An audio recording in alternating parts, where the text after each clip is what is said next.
The night my daughter threw me out of her house was Christmas Eve. 1 minute, I was standing beside the tree I had helped decorate with my grandchildren.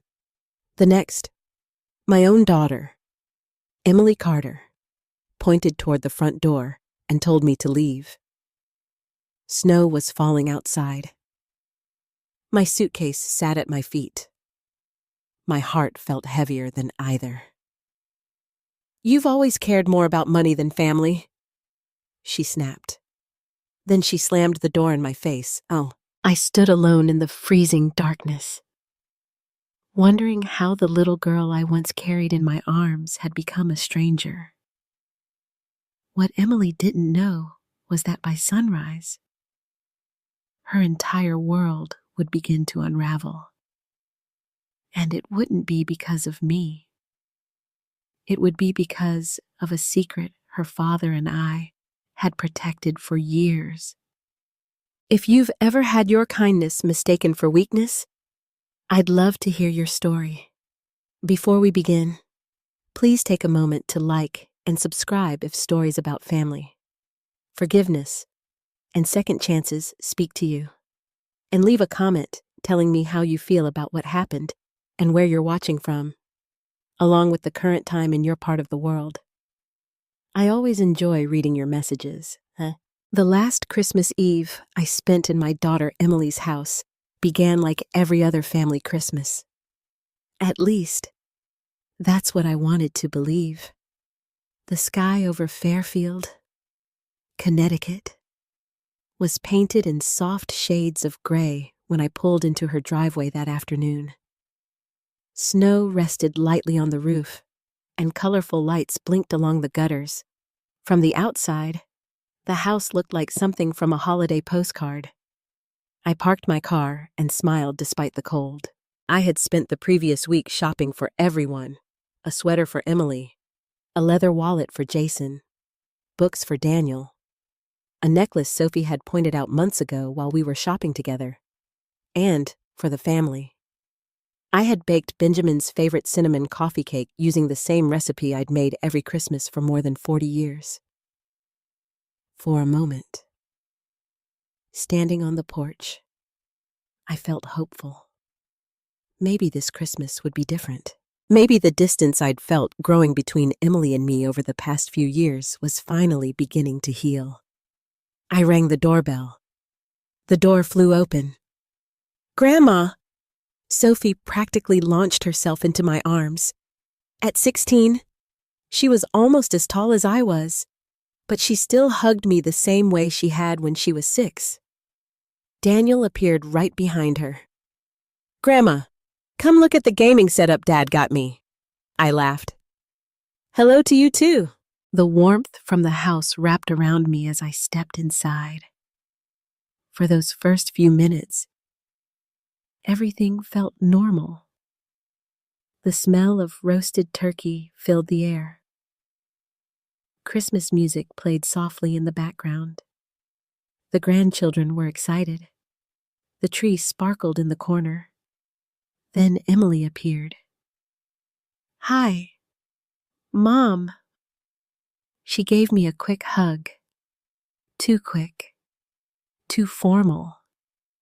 It felt less like a daughter greeting her mother and more like a business associate greeting a client.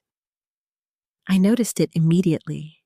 Emily had always worn her emotions openly when she was younger. Now her smile seemed carefully rehearsed. "You're late," she said. I glanced at the clock. "I arrived 3 minutes ago." She laughed. I was kidding, but somehow it didn't feel like a joke. Jason entered the room carrying a tray of drinks. "There she is," he said warmly. "Christmas can officially begin." His enthusiasm felt almost exaggerated. Over the years, I had learned something important. When people suddenly became much nicer than usual, they often wanted something. Jason handed me a glass of wine. "How have you been, Grace?" "Doing well. Still volunteering at the library. Twice a week." That's wonderful. His smile remained fixed. Emily watched us from across the room. Something about the exchange felt strange. I couldn't explain it, but I felt it. The same uneasy feeling I'd experienced during a meeting with Robert Mitchell 2 weeks earlier. My attorney had worked with Benjamin and me for more than 25 years. He wasn't the kind of man who worried unnecessarily, yet that afternoon, he had looked unusually serious. "Grace," he had said, sliding a folder across his desk. "I think you should pay closer attention to some recent requests coming from Emily and Jason." I remembered frowning. What kind of requests? Financial requests. I hadn't wanted to hear it. No mother wants to believe her child sees her as a source of money. But Robert had insisted. Just be careful. At the time, I thought he was overreacting. Standing in Emily's living room now, I wasn't so sure.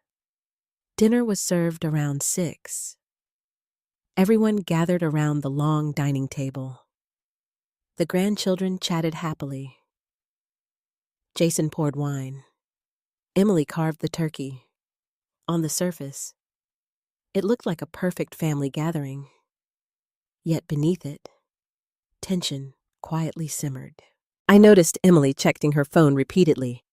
Jason kept exchanging looks with her. Whenever I caught them, they looked away. Halfway through dinner, the conversation shifted, naturally at first, then intentionally. "So, Mom," Emily said casually, "have you thought about downsizing?" I looked up. "Downsizing? Your house is pretty big for one person." I smiled. "I suppose it is." "You could sell it." "I could?" "You'd make a fortune." The comment hung in the air. I took a sip of water.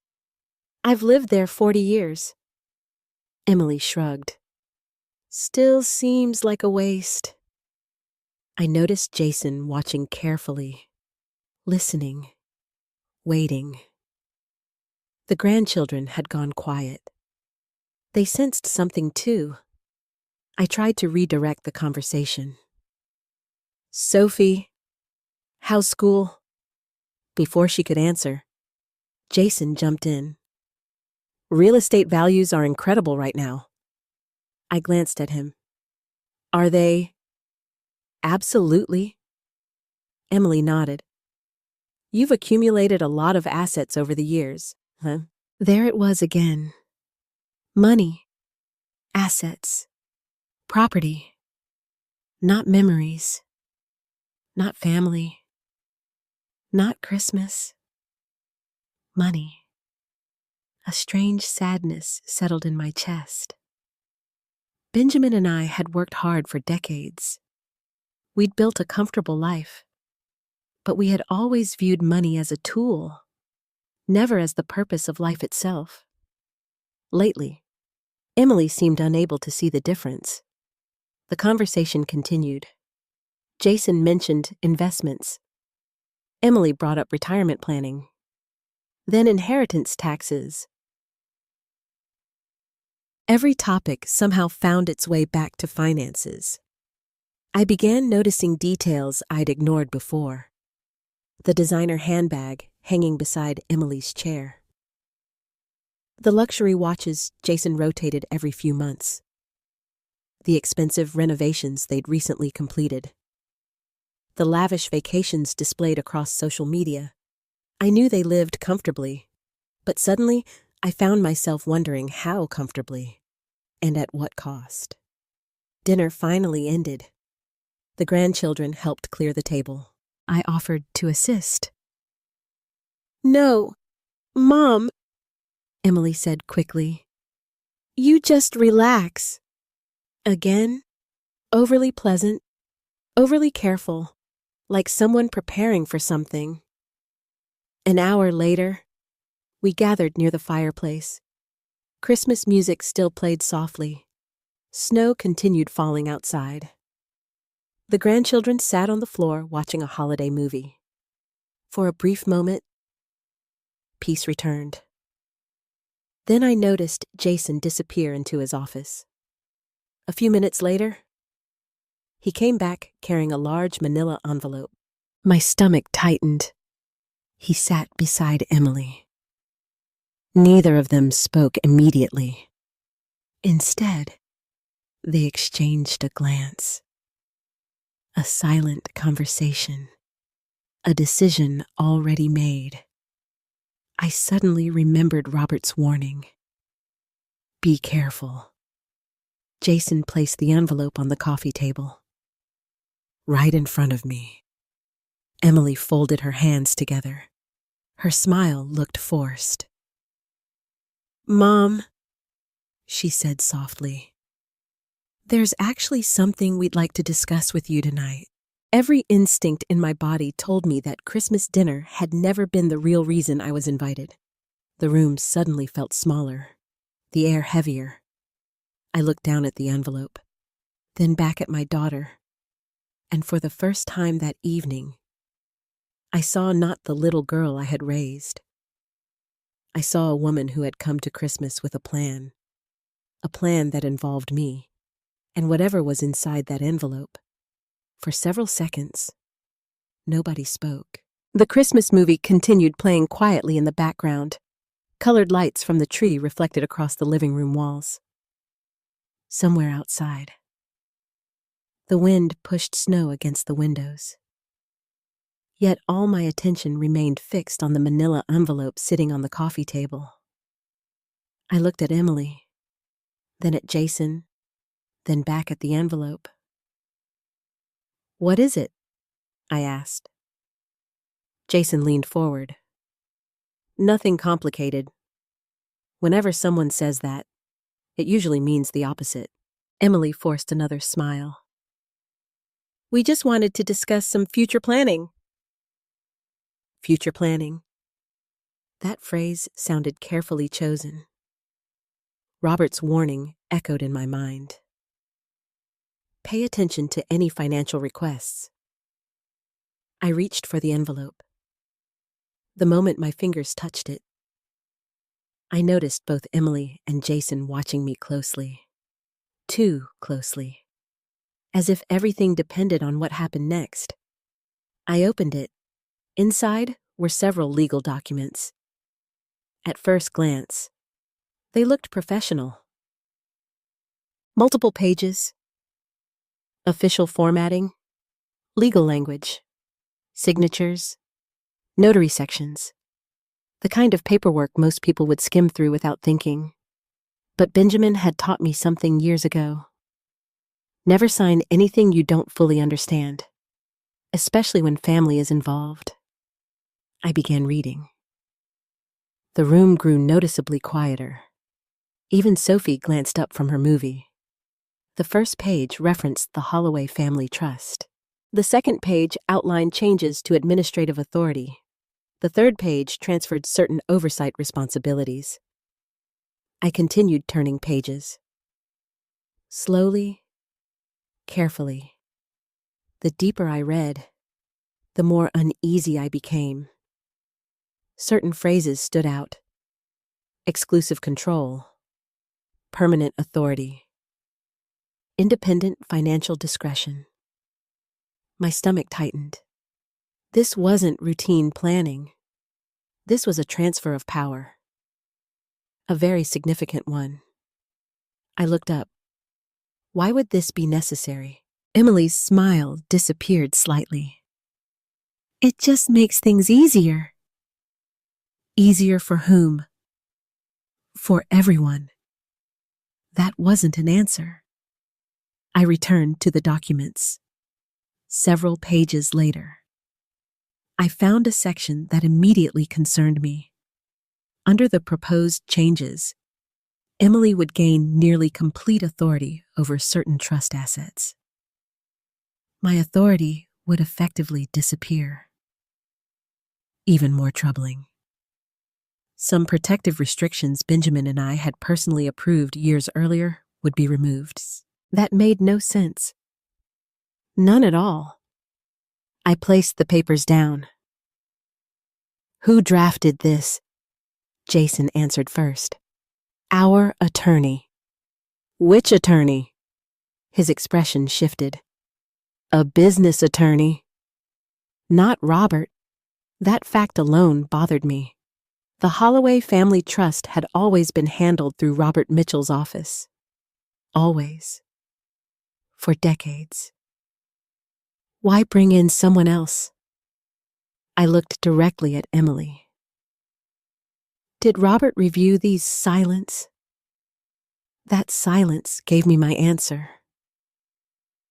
No, Emily finally admitted. Why not? Jason jumped in. We wanted a fresh perspective. I nearly laughed. A fresh perspective on a trust that had protected our family for years. The explanation sounded ridiculous. I picked up the papers again. Now I was searching for problems. And I found them. Lots of them. One clause granted authority that should never belong to a single beneficiary. Another limited future oversight reviews. Several sections referenced financial structures I didn't recognize.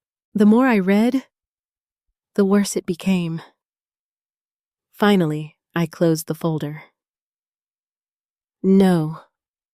Emily blinked. No. I'm not signing this. The room instantly changed. The warmth vanished. The friendliness disappeared. The masks started slipping. Jason sat back. Emily folded her arms. What do you mean you're not signing it? I mean exactly what I said. You haven't even discussed it. I've spent 20 minutes discussing it. You don't understand it. The comment landed harder than she intended. I stared at my daughter. Excuse me, Emily sighed dramatically. Mom, that's not what I meant. Then explain what you meant. She hesitated. Jason stepped in again. Grace, we're simply trying to help. Help whom? Our family. I nodded slowly. Interesting. What does that mean? It means every time you've said family tonight, you've actually meant money. Neither of them responded. Because they couldn't. The truth had landed directly between us. Emily's expression hardened. The sweet daughter act was beginning to crumble. You always assume the worst. No, I replied calmly.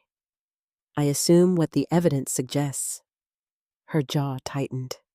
The old Emily would have backed down. The little girl I raised hated conflict. The woman sitting across from me seemed almost energized by it. She leaned forward.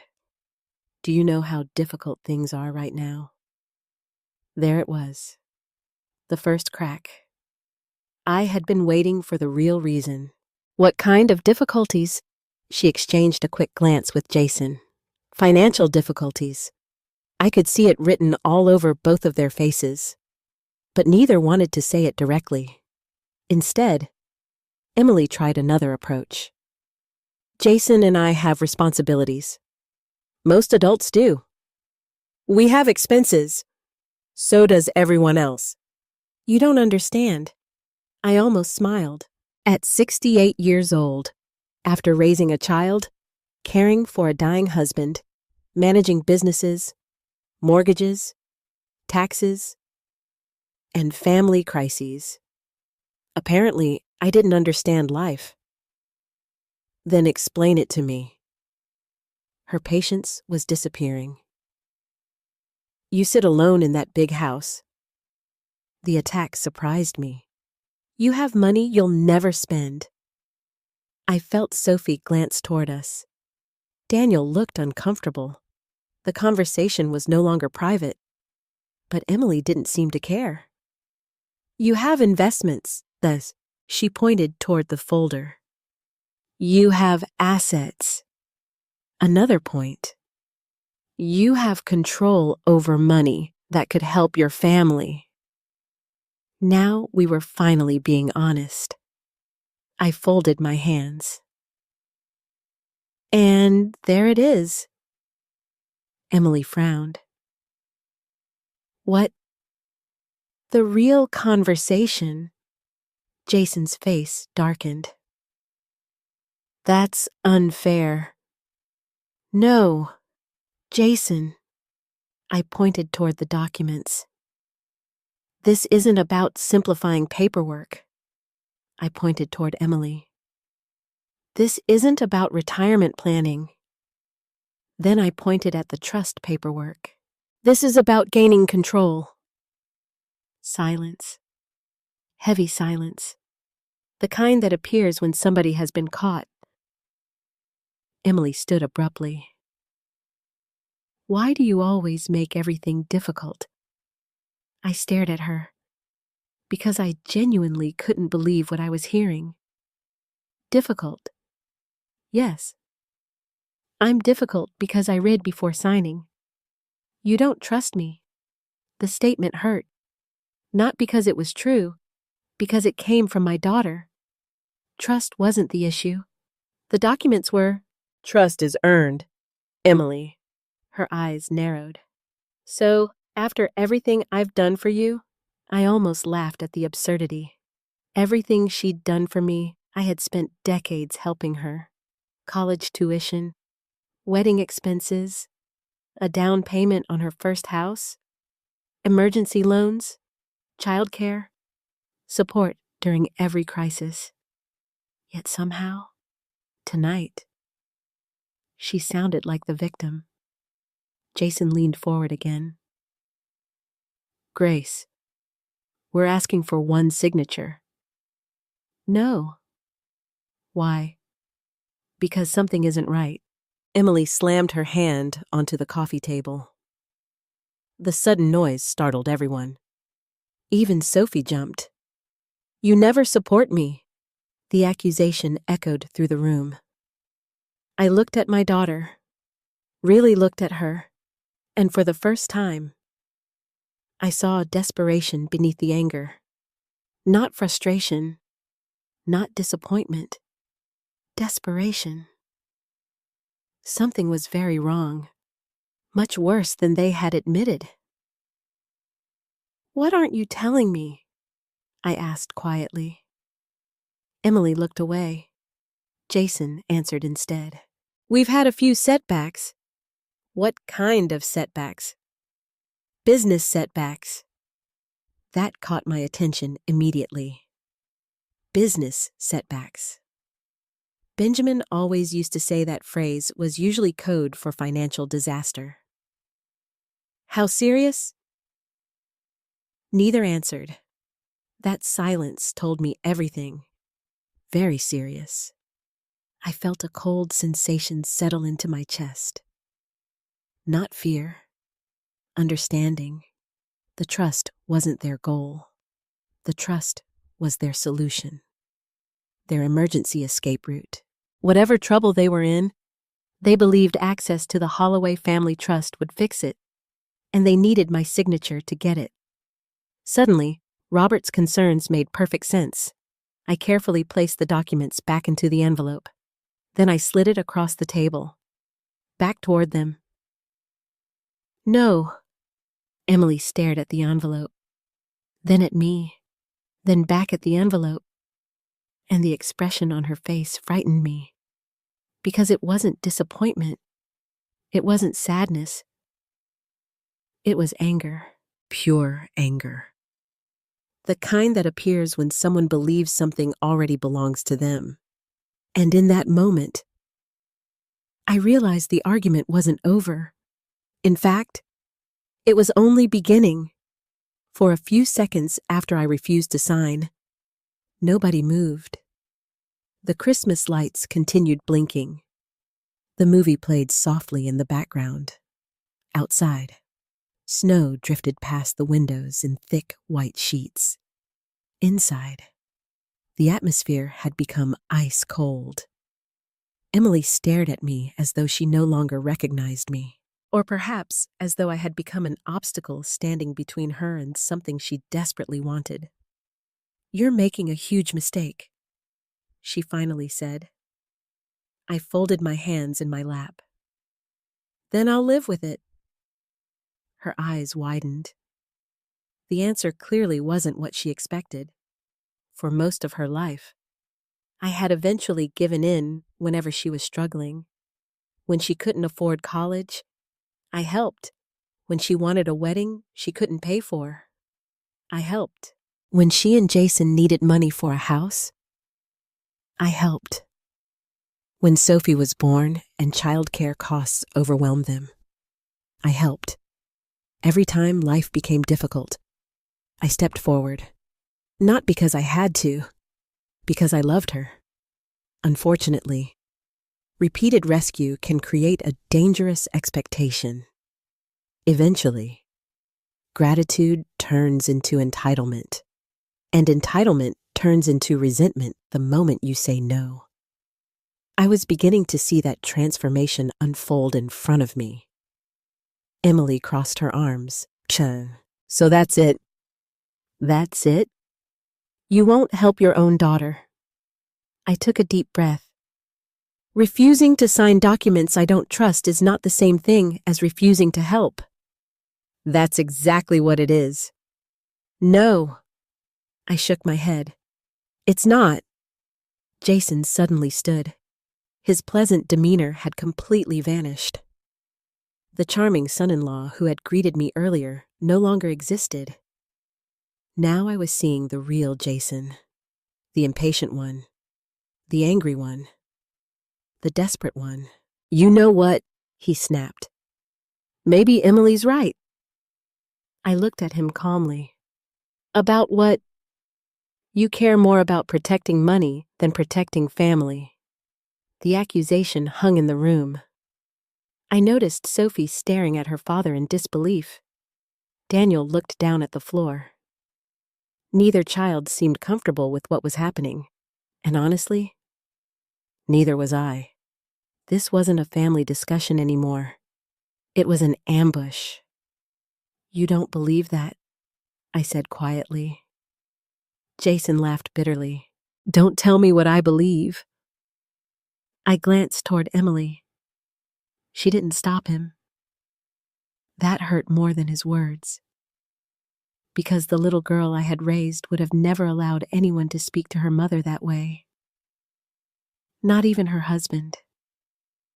But tonight, she sat silently, almost as if she agreed. "Mom," she said finally, her voice lower now. "We need this." There it was again.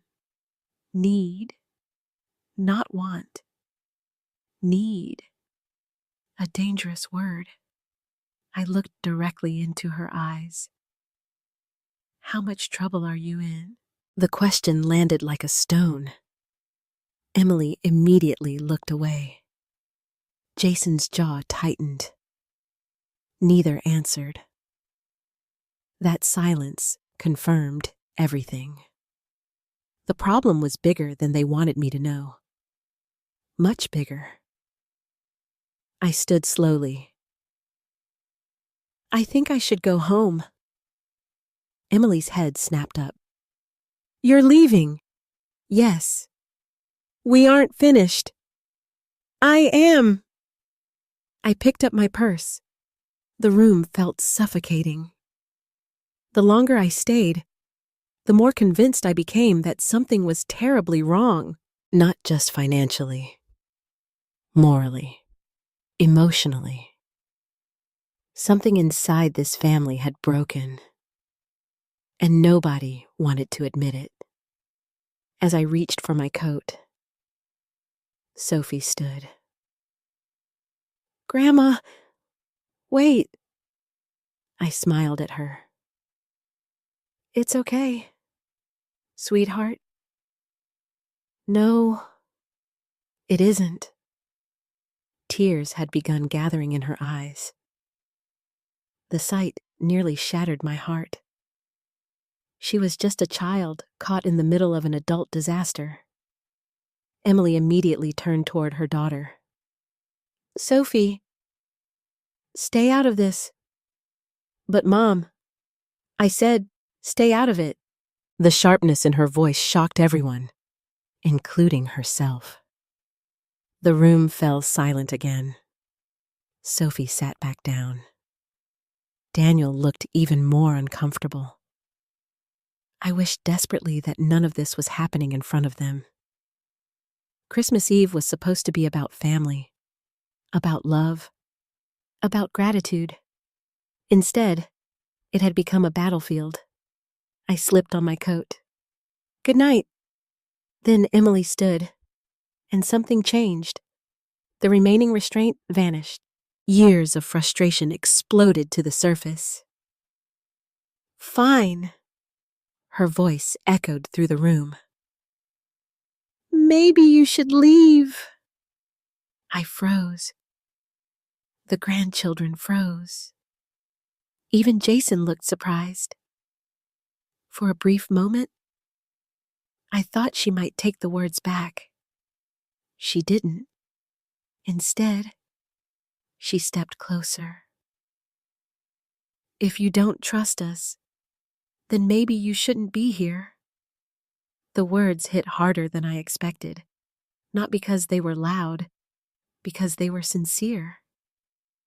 Part of her actually meant them. I felt my throat tighten. "Emily."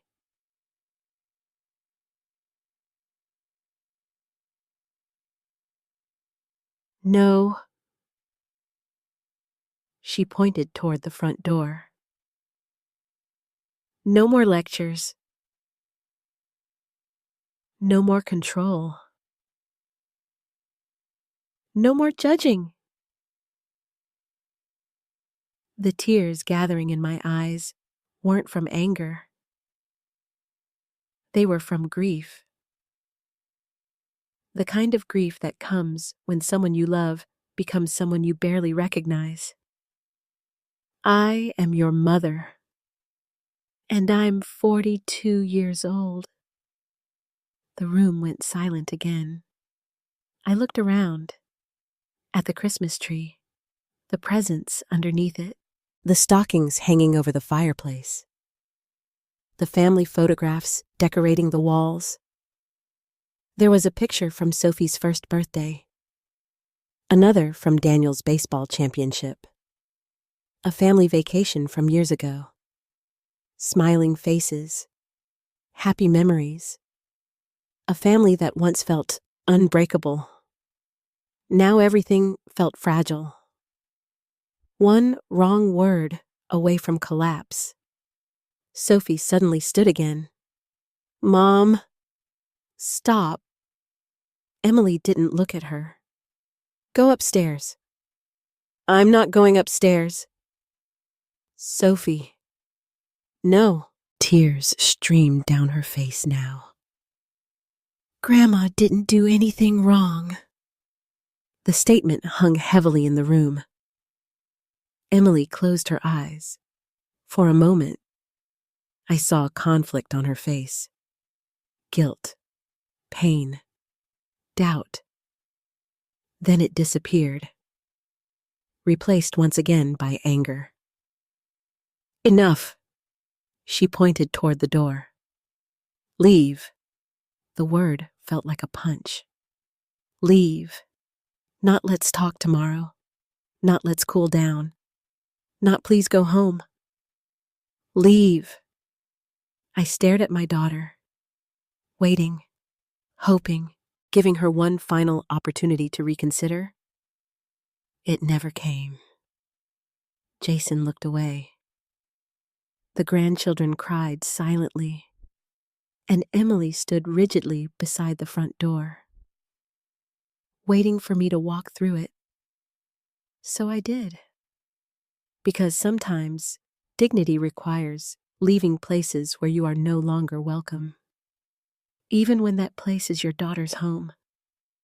The cold air hit my face immediately. Snow swirled around me. My breath formed white clouds in the darkness. Behind me, I heard the front door slam shut. The sound echoed through the quiet neighborhood. I stood frozen on the porch. Not from the weather, from heartbreak.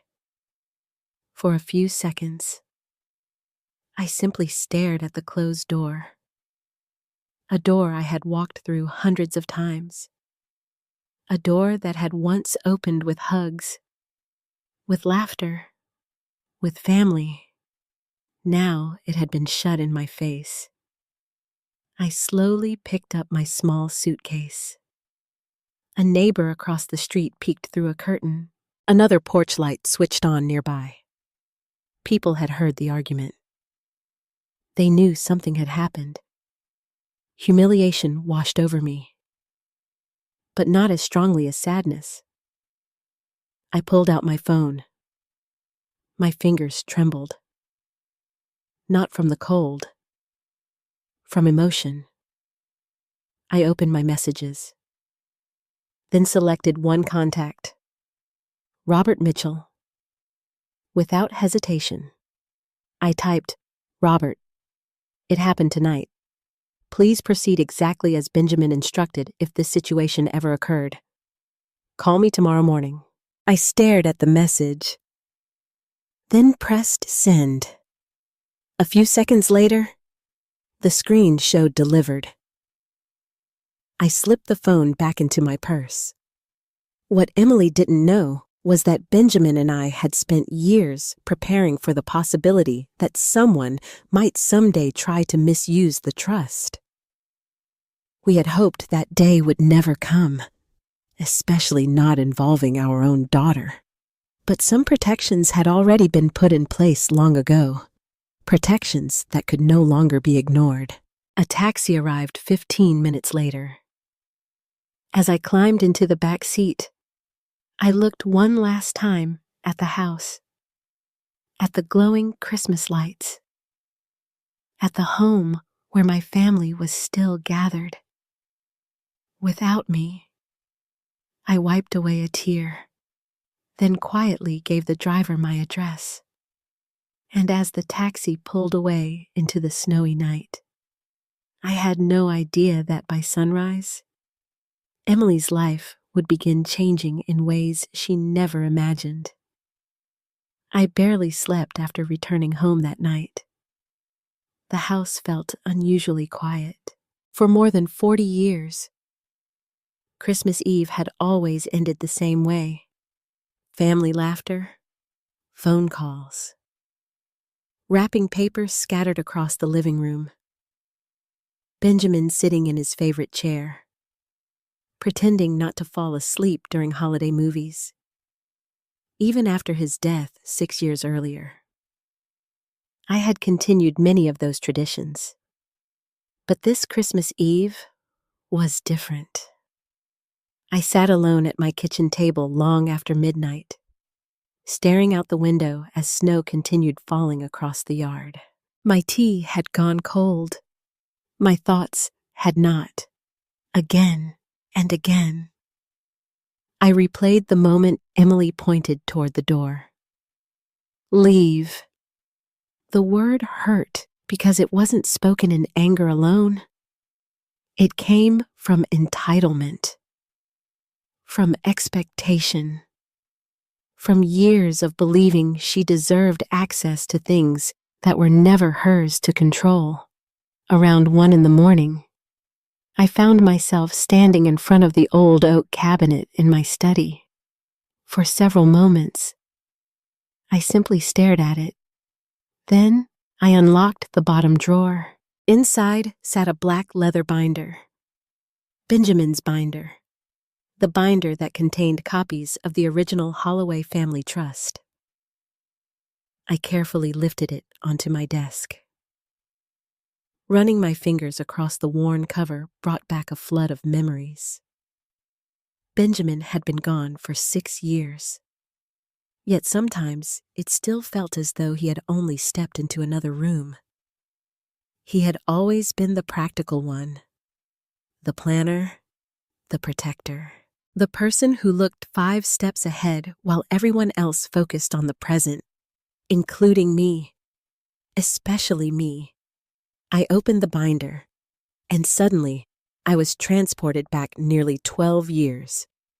Back to the day Benjamin first suggested creating the trust. At the time, I thought he was being overly cautious. We had worked hard our entire lives. Benjamin had built a successful manufacturing company. I had helped manage the business finances while raising Emily. Together, we'd accumulated investments, property, retirement accounts, and savings. Not extraordinary wealth, but enough to ensure security for future generations.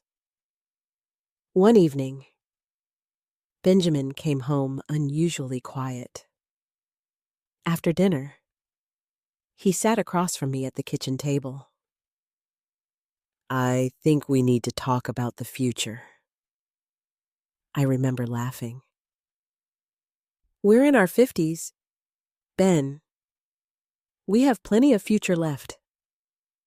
He smiled. "I hope so." Then his expression became serious. "I'm worried about Emily." At the time, Emily was 30 years old, recently married, bright, successful, ambitious. I didn't understand his concern. "What about her?" Benjamin hesitated, then chose his words carefully. "She thinks money solves everything." I immediately defended our daughter. "She's young. She's 30. She's still learning." He nodded. "Maybe." Then he showed me something I hadn't known. Over the following months, Emily had accumulated significant credit card debt. Nothing catastrophic, but enough to raise questions. Expensive purchases, luxury vacations, designer items, a lifestyle growing faster than her income. I remember feeling shocked. Not because of the spending itself, but because she'd hidden it. Benjamin sighed. "I love her. I know. I would do anything for her." "So would I." His eyes softened. "That's exactly why we need protections." Protections. At the time, the word felt harsh. Today, it feels wise. Over the following year, Benjamin and I worked closely with Robert Mitchell. The result became the Holloway Family Trust. Its purpose was simple: protect family assets, provide financial stability for future generations, prevent reckless decisions from destroying decades of work, and ensure that no single person could gain complete control, especially during moments of financial desperation. Benjamin insisted on that last part, repeatedly. I flipped through the pages. Every clause brought back memories of long conversations, long debates, long nights discussing possibilities we hoped would never happen. One particular conversation returned vividly. We were sitting on our back porch one summer evening. The sun was setting. Emily had just asked us for another substantial loan. Benjamin watched the sky for several moments before speaking. "What happens if we're gone someday?" I looked at him. "What do you mean? What happens if someone pressures Emily?" I frowned. "Who? Anyone?" His expression grew distant. "A spouse, a business partner, a friend, someone who convinces her that family assets are an easy solution." At the time, Jason wasn't even in the picture. Yet Benjamin's concern proved remarkably accurate. The trust ultimately included several safeguards. One of them was especially important. If there were credible signs that trust assets were being misused, or that someone attempted to gain improper control, the trustee had authority to trigger a protective review. During that review, access to certain funds could be temporarily restricted. Investigations could begin. Transactions could be frozen. Benjamin called it the emergency brake. I called it excessive. Robert called it smart. Now, years later, I understood why. I turned another page. There it was. The exact provision. The same one Robert and I had discussed quietly several months earlier. Because concerns had already begun surfacing. Small concerns at first. Odd requests. Strange financial inquiries. Unusual urgency from Emily and Jason regarding trust documents. Then, more recently, requests became increasingly aggressive. They wanted information, access, authority, control. Things beneficiaries normally didn't ask for. Robert had noticed. I had ignored it. Until Christmas Eve. Until the documents. Until the pressure. Until the accusations. Until my daughter threw me out of her house. Suddenly, every warning sign made sense. My phone buzzed. The sound startled me. I looked at the screen. A text message from Robert, sent at 6:17 a.m. Are you awake? I immediately called him. He answered on the first ring. Grace? His voice sounded calm, professional, prepared. As expected, he said. I closed my eyes. You've already started. Yes. Neither of us needed to explain further. He continued. The protective review has officially been activated. I felt sadness more than satisfaction. This wasn't revenge. It never had been. It was damage control. Family damage control. Robert. I hesitated, then asked the question that had been haunting me all night. Did Benjamin ever think it would come to this? Silence filled the line. When Robert finally answered, his voice softened. No. The answer hurt, because it confirmed what I already knew. Benjamin had prepared for this possibility, but he never truly believed Emily would become the reason those protections were needed. Neither had I.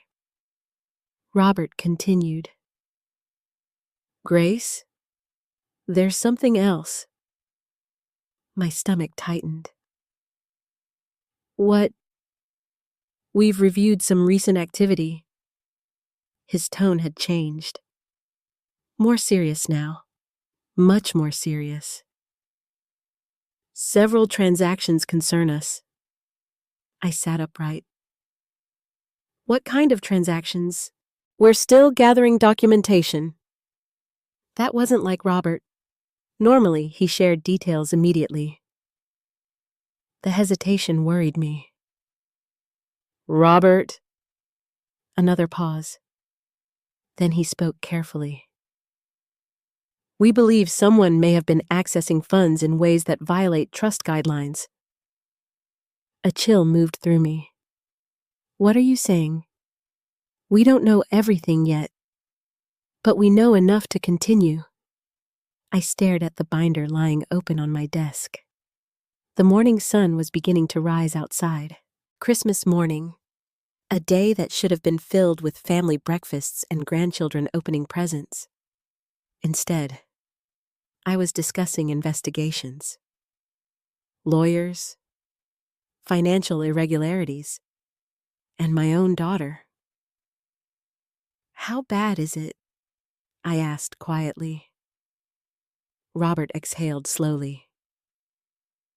"I don't know yet." Then he added the words that stayed with me all day. "But I think we're about to find out."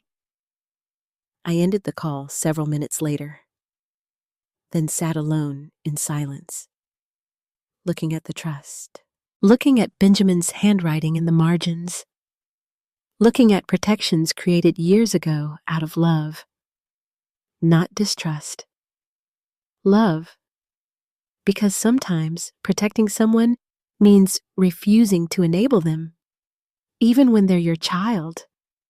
And somewhere across town, Emily was about to discover that the safeguards her father created were no longer just words on paper. They were now in motion. Christmas morning began very differently for Emily Carter. At 7:30, she woke up expecting another picture-perfect holiday, the kind she always posted online: matching pajamas, beautiful gifts, family photos beside the tree, coffee in festive mugs, a carefully curated image of success. Instead, she woke up to panic. The first sign appeared when she reached for her phone. Several notifications were waiting. At first, she ignored them. She assumed they were holiday messages. Friends, relatives, social media alerts.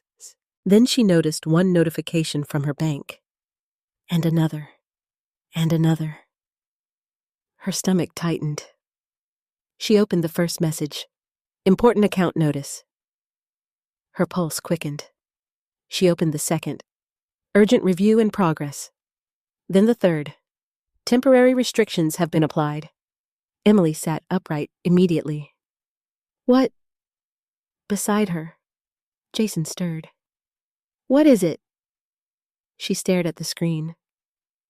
"I don't know." A cold feeling spread through her chest.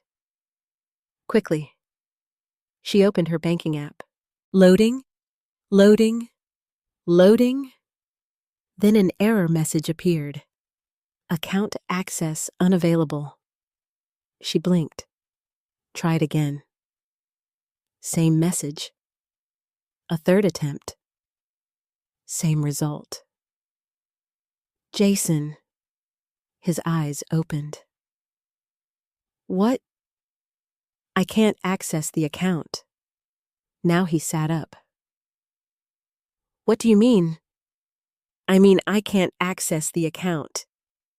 The irritation in her voice was beginning to transform into fear. Jason grabbed his phone. Seconds later, his expression changed too. "That's strange." "What?" "My login isn't working either." The room suddenly felt much smaller. Emily climbed out of bed. "This has to be some kind of mistake."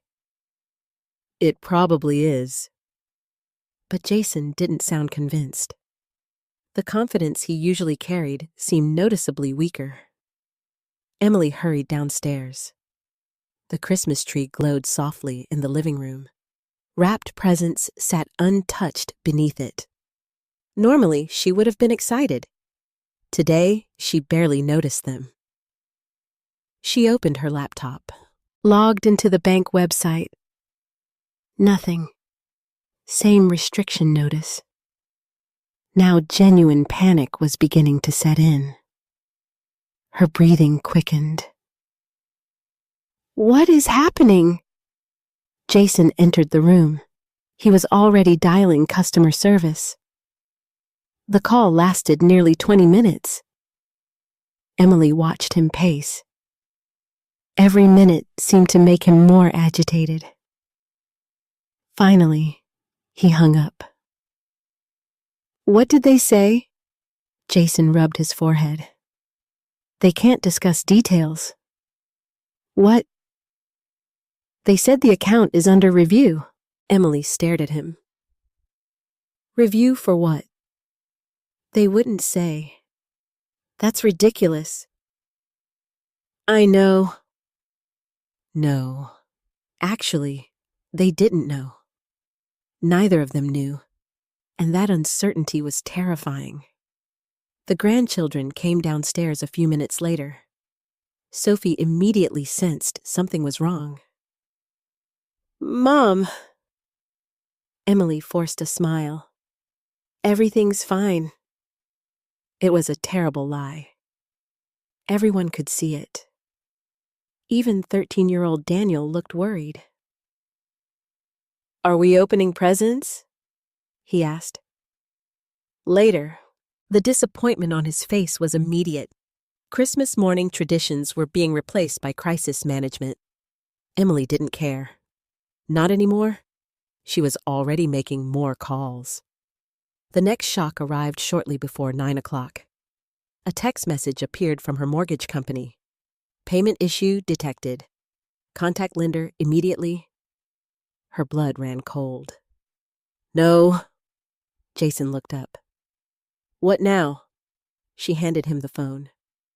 He read the message, then went pale, because they both knew something important. The mortgage payment wasn't due for several more days, but the payment system was automated. The money should already have been available. Instead, the account had been flagged, restricted, frozen. Whatever was happening wasn't affecting one account. It was affecting everything. Emily immediately called the lender. The conversation only made things worse. By the time she hung up, her hands were shaking. They can't process the payment. Jason stared. What? The funds are inaccessible. Silence. A horrible silence. For the first time all morning, neither of them spoke, because they were both thinking the same thing. This wasn't a technical glitch. This was something bigger. Much bigger. Then another realization hit Emily. The trust. Her heart skipped. Immediately, she thought about the previous evening, about Grace, about the argument, about the documents, about being told no. She didn't want to believe there was a connection. Yet the timing felt impossible to ignore. No. Jason looked at her. What? Mom. His eyes narrowed. What about her? Emily stood abruptly. This happened because of her. Jason didn't answer immediately, which told her everything. Because he was already considering the same possibility. You think she did this? What else makes sense? Jason paced again. His jaw clenched. His frustration was growing. But beneath it, Emily saw something else. Fear. Real fear. The kind she'd rarely seen from him. That scared her more than the frozen accounts. Jason wasn't easily rattled. If he was afraid, the situation was serious. Very serious. Emily immediately called Grace. The call went to voicemail. She hung up. Called again. Voicemail. Again. Voicemail. Her frustration exploded. Answer your phone! Sophie looked up from the couch. Mom. What? The teenager hesitated, then spoke quietly. Maybe Grandma doesn't want to talk right now. The comment felt like a slap. Emily glared. You don't understand. Sophie looked down. But she wasn't wrong. After being thrown out on Christmas Eve. Why would Grace answer? Emily called again anyway. Nothing. Again? Nothing. By noon, she had left 6 voicemails. No response.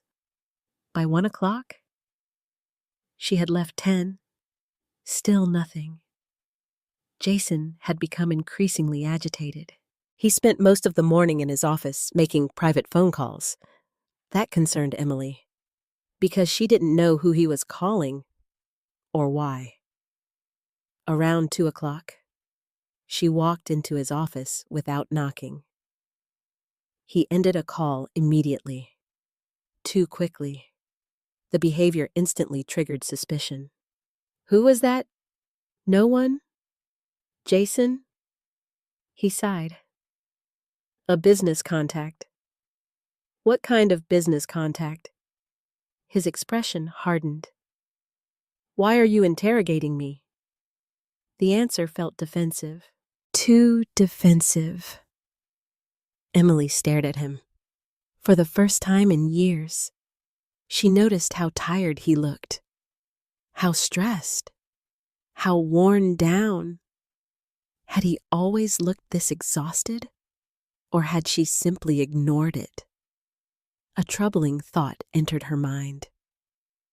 What if there was more going on than she knew, much more? Jason stood. We need to focus on fixing this. How? We get your mother to cooperate. The statement bothered her. Cooperate. Not talk. Not understand. Not reconcile. Cooperate. As if Grace were simply an obstacle. A problem. Not a human being. Not her mother. Emily pushed the thought away. Because right now, she needed answers. And there was only one person who might have them. Grace. At 3 o'clock, she tried calling again. Voicemail. Again. Voicemail. Then suddenly, her phone rang. Her heart jumped. Mom. Finally. Emily answered instantly. Mom. But it wasn't Grace. It was Robert Mitchell, the family attorney, the man who had worked with her parents for decades. His voice sounded calm, professional, controlled. Good afternoon, Emily. A terrible feeling settled into her stomach. She knew immediately this wasn't a friendly holiday call. Robert? Yes. What is this about? A brief pause followed. Then he spoke. The Holloway Family Trust. Emily closed her eyes. Of course. The trust? Yes. What about it? Another pause. Long enough to make her nervous. Then Robert delivered the words that changed everything.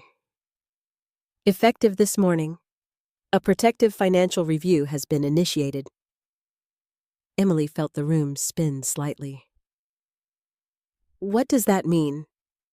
It means certain assets and accounts connected to trust oversight have been temporarily restricted pending investigation. Investigation? The word hit like a hammer. What investigation? Robert's voice remained calm. The kind we hope reveals no serious problems. Hope, not certainty. Hope. That frightened her. Because suddenly, Emily realized something. This wasn't punishment. This wasn't revenge. This was procedure. Something had triggered it. Something serious. And Robert sounded far more concerned than angry. Before she could ask another question, he added one final sentence. A sentence that would haunt her for the rest of the day. Emily, I strongly suggest you gather all financial records involving trust-related funds. Her mouth went dry. Why? Silence. Then, because I believe we're going to need them. For the first time in many years, Emily Carter was afraid. Not embarrassed, not frustrated, afraid. After her conversation with Robert Mitchell ended, she sat motionless at the kitchen table. The Christmas gifts remained unopened. The turkey she'd prepared the day before sat untouched in the refrigerator. Outside, snow continued to fall gently. Inside, panic was growing. Jason paced across the room. What exactly did Robert say? Emily rubbed her temples. He said there's an investigation. Jason stopped walking.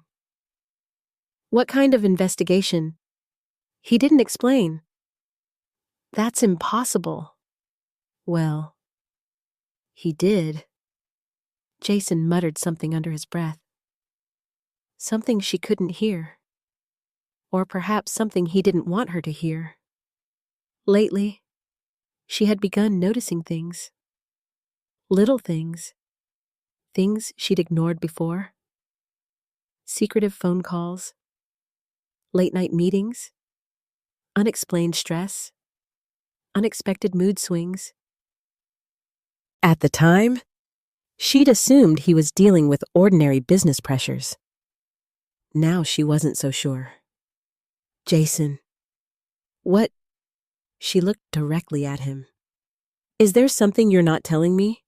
His reaction came too quickly. No. The answer felt rehearsed. Automatic. Defensive. And that frightened her. Because for the first time, she wasn't sure she believed him. A silence settled between them. Uncomfortable. Heavy. Dangerous. Eventually, Jason picked up his phone again. I'm going to make some calls. Emily watched him disappear into his office. Then she looked around the house. Really looked. And suddenly, she began seeing things differently. The grand staircase, the expensive furniture, the custom kitchen, the luxury SUV parked outside, the designer clothes hanging in her closet. For years, she had viewed these things as proof of success, proof that she'd built a good life, proof that she'd made it. But now, a troubling question appeared. How much of it was actually hers?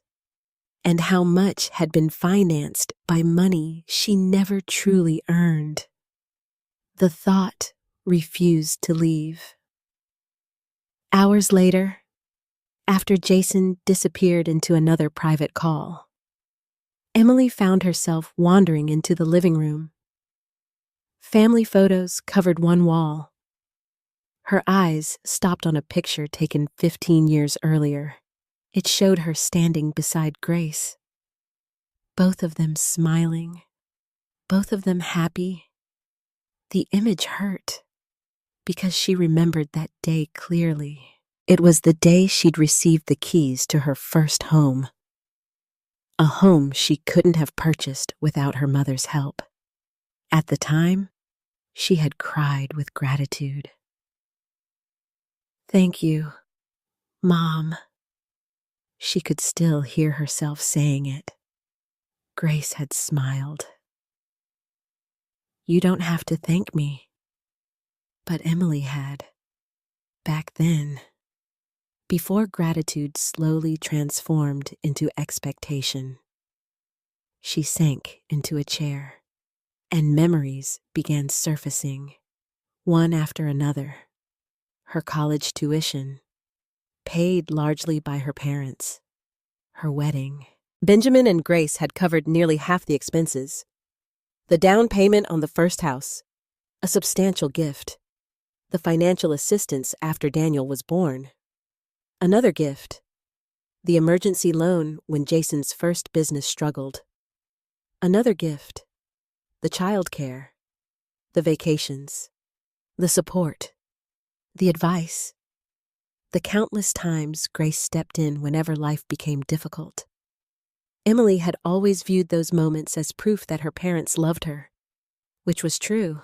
But somewhere along the way, she'd started believing something else. That help would always come, no matter what. That grace would always say yes, no matter what. And perhaps that's why hearing no felt so unbearable.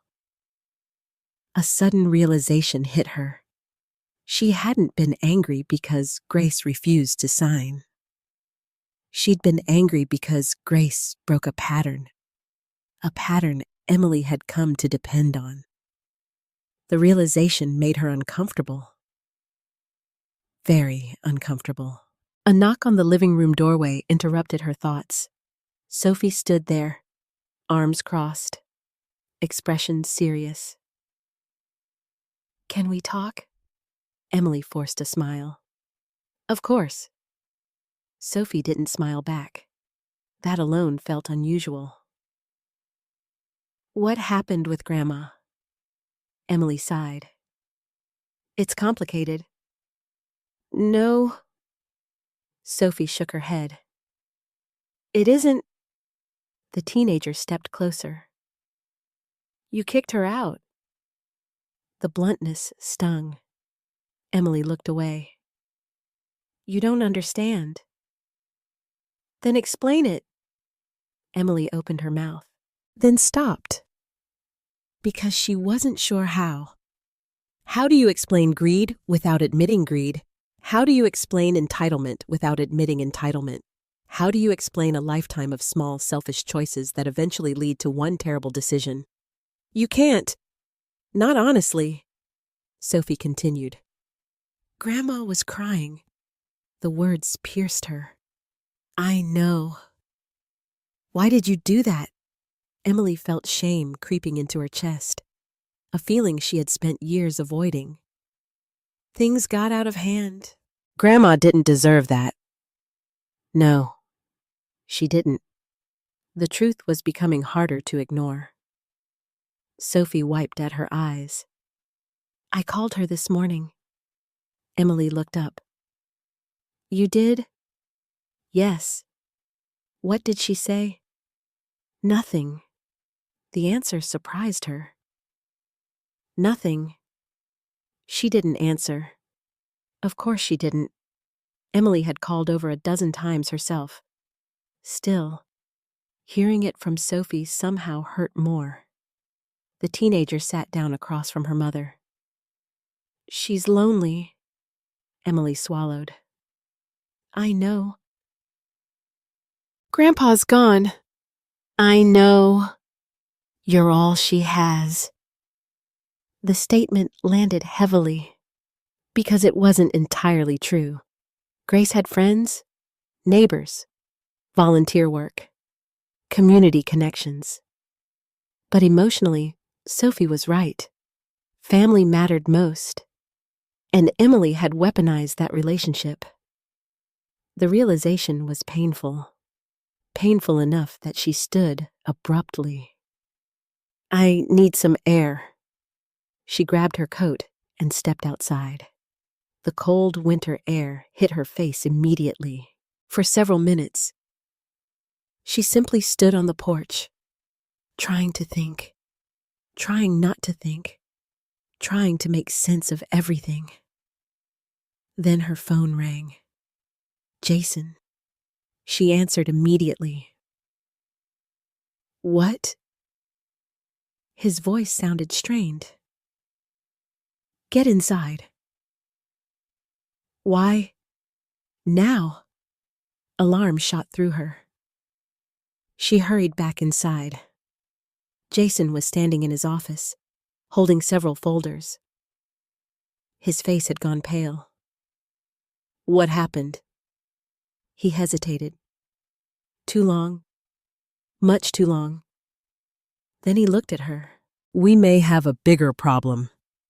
Fear gripped her stomach. What kind of problem? Jason opened one of the folders. Financial statements covered the desk. Bank records. Investment reports. Loan documents. The sight alone made her nervous.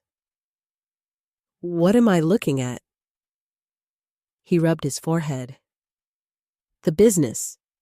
Emily frowned. What about it? Another hesitation. Then, we've lost more money than I told you. The room suddenly felt cold, colder than the winter air outside. How much more? Jason didn't answer immediately, which terrified her, because only one kind of number requires hesitation. A very bad one. Finally, he spoke. Several million. Emily stared, certain she'd heard wrong. What? Jason looked away. Several $1,000,000. The words echoed in her mind. Impossible. Unthinkable. Yet his expression told her it was true. And in that moment, dozens of things suddenly made sense.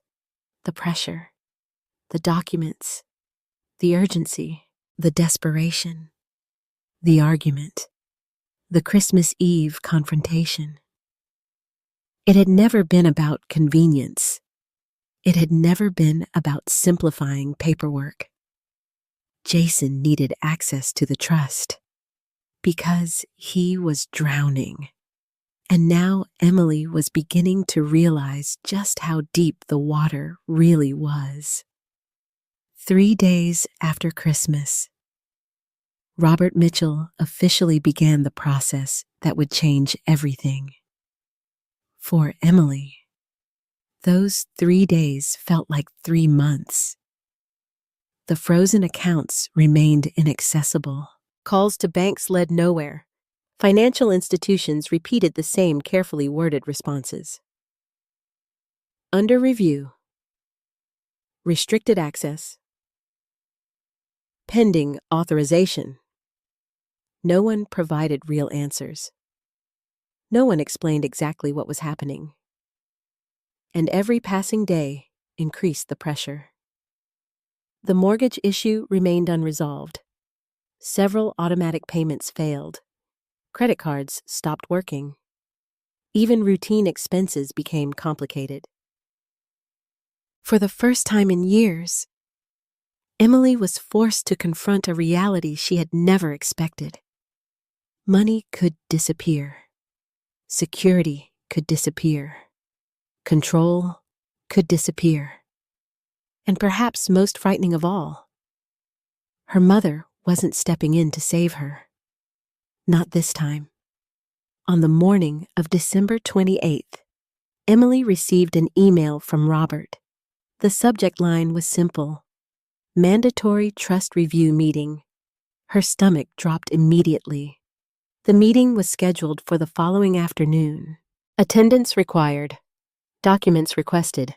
Financial disclosures required. The language sounded formal. Legal. Serious. She forwarded the email to Jason.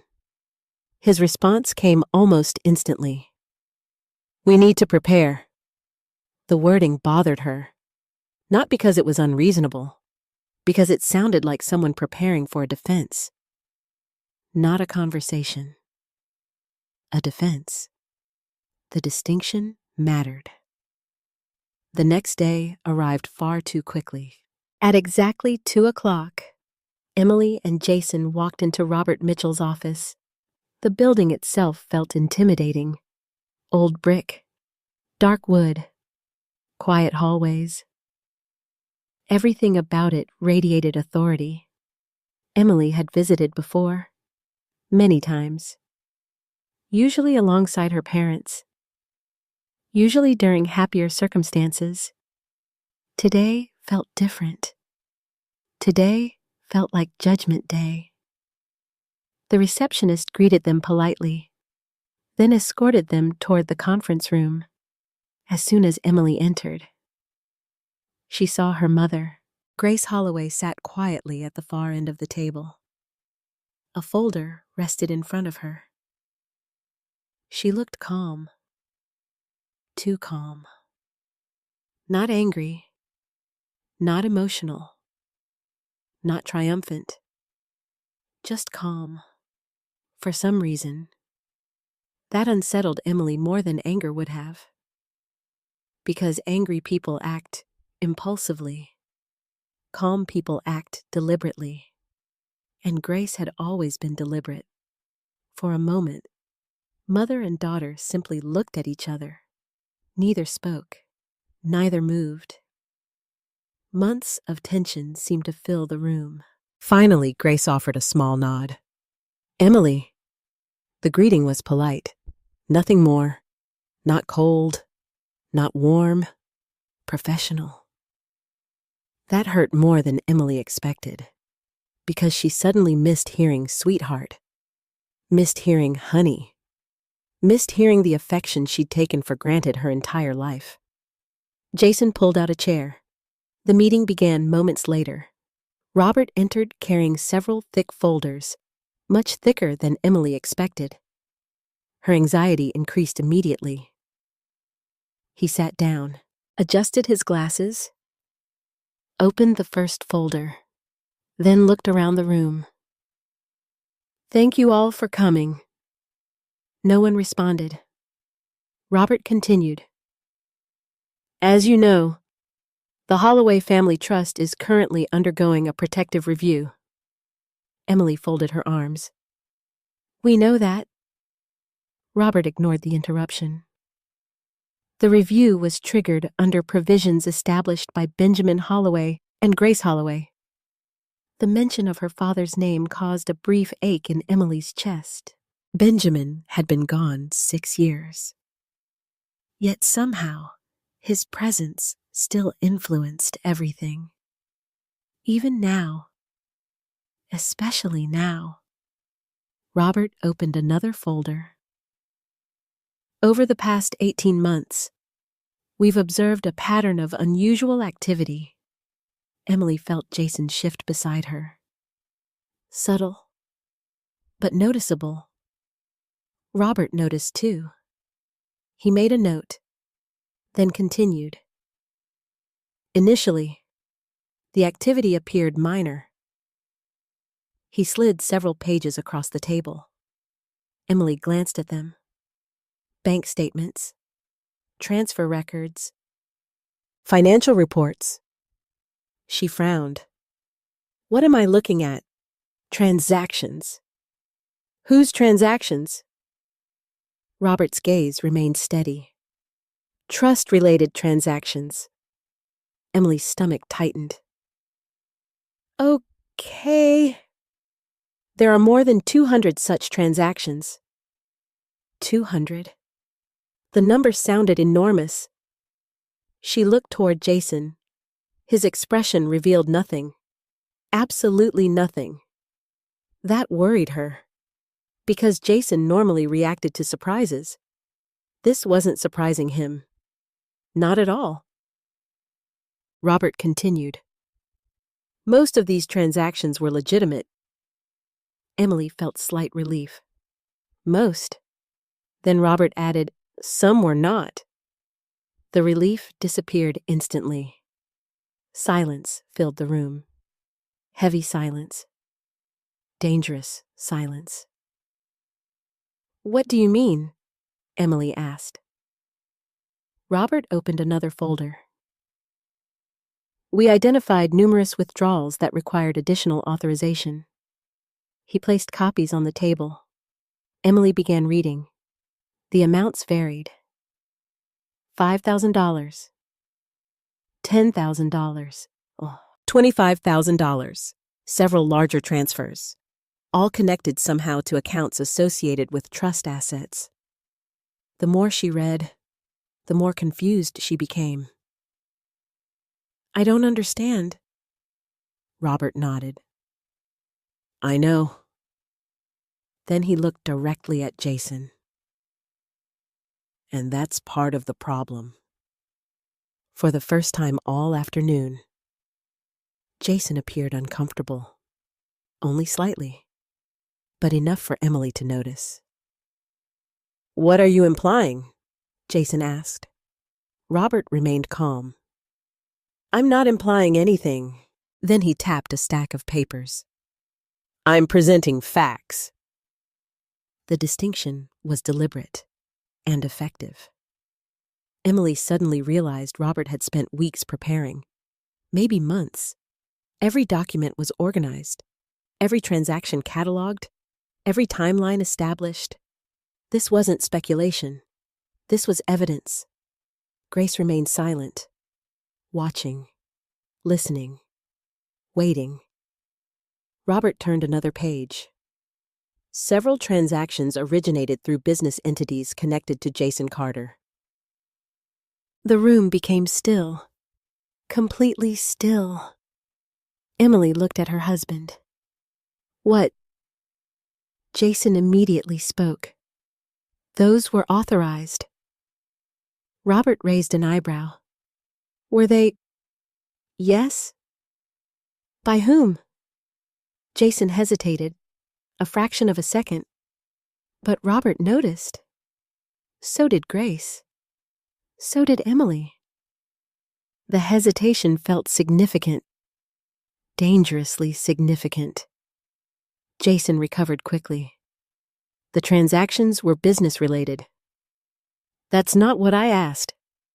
Robert's voice remained calm, professional, unshakable. Who authorized them? Another pause. Emily's pulse quickened. For reasons she couldn't explain. She suddenly wanted Jason to answer immediately, confidently, convincingly. Instead, he looked annoyed, defensive, cornered. And that frightened her. Because innocent people usually explain, guilty people often deflect. Robert opened another folder, then another. More documents appeared, more records, more numbers. The pile kept growing. Emily stared. How much is all this? No one answered immediately. Then Robert spoke. A considerable amount. Her stomach dropped. How much? This time, Grace looked away, as though she already knew the answer. Robert inhaled slowly, then delivered it. Several $1,000,000. The exact same number Jason had admitted days earlier. Several million. Emily felt dizzy. Suddenly, she understood why Robert sounded so concerned. Why the review had been activated. Why the trust protections existed. Why Grace refused to sign. The scale was enormous, far larger than she had imagined. Robert wasn't finished. Not even close. He opened one final folder. Unlike the others, it contained only a few pages. But his expression changed when he touched it. More serious, more cautious, more concerned. What is that? Emily asked. Robert met her eyes. A separate issue. Fear spread through her chest. What separate issue? Nobody answered immediately. Then Robert carefully slid several documents across the table. The moment Emily looked at them, her blood ran cold. Signatures, authorization forms, trust requests, official paperwork. At first glance, they looked normal. Then she saw the highlighted sections and realized why Robert had separated them from everything else. The signatures didn't look right. Not quite. Not completely. Her heart began pounding. Slowly, she turned toward Grace, then toward Robert. What are you saying? Robert's voice became very quiet, very controlled.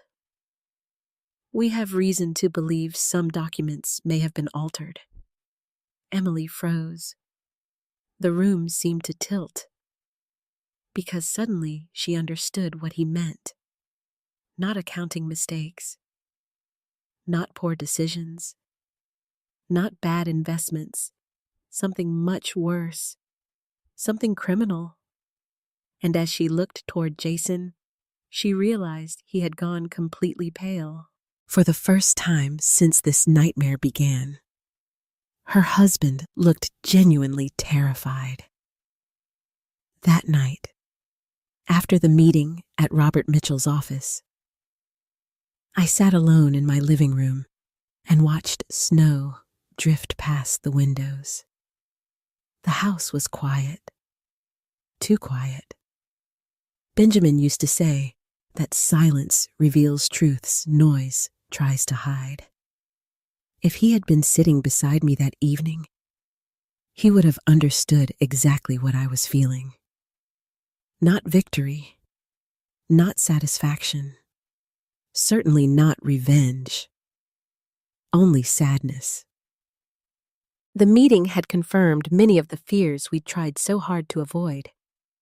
But the hardest part wasn't discovering financial problems. The hardest part was realizing how far my daughter had drifted from the values we once taught her. I looked at a framed photograph resting on the fireplace mantel. Emily, at age 7, missing 2 front teeth, holding a homemade birthday cake, smiling as if the world belonged to her. I picked up the picture and felt tears gathering in my eyes. How had we ended up here? The answer wasn't simple, because family breakdowns rarely happen all at once. They happen slowly, one compromise at a time, one excuse at a time, one act of enabling at a time. And if I was honest with myself, I wasn't completely innocent. For years, I had protected Emily from consequences. Not because she demanded it, because I loved her, unfortunately. Love without boundaries can become dangerous. As I sat there, memories began returning, one after another, each one showing a piece of the puzzle I hadn't wanted to see. The first memory took me back nearly 20 years. Emily was 22 and halfway through college. One afternoon, she called me crying. "Mom, I made a mistake." My heart immediately raced. What happened? She had accumulated thousands of dollars in credit card debt, designer clothes, weekend trips, shopping sprees, things she couldn't afford.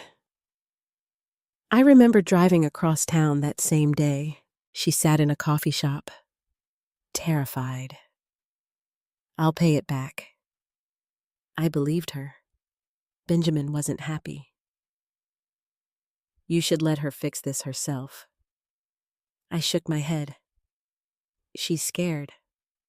So she learns. She's our daughter." In the end, we paid the debt. Every dollar. At the time, I thought I was helping.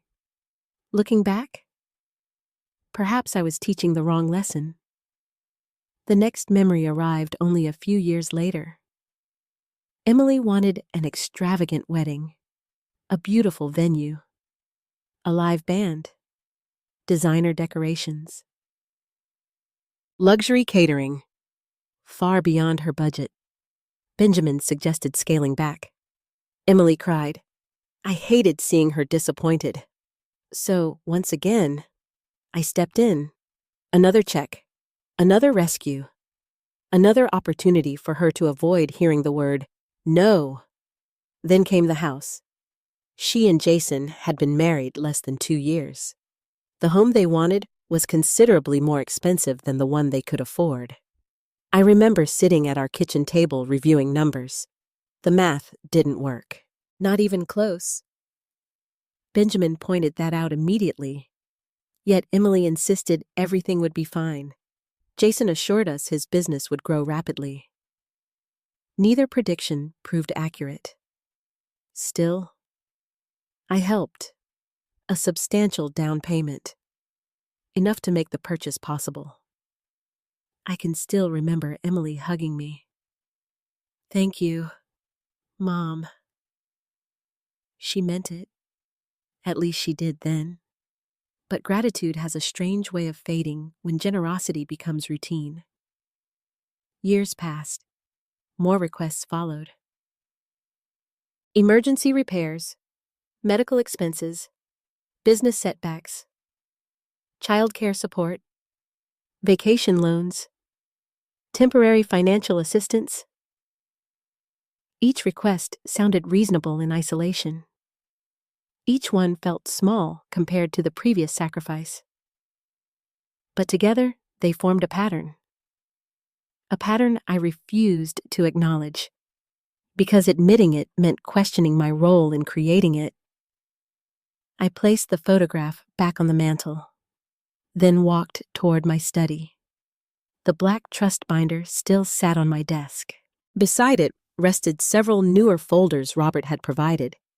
One folder contained copies of messages, emails, financial requests, records, documentation. I opened it slowly. The first email was nearly 8 years old. "Mom, we're short this month. Could you help us out?" Then another. "Just until Jason gets the business sorted out." Then another. "We'll pay you back."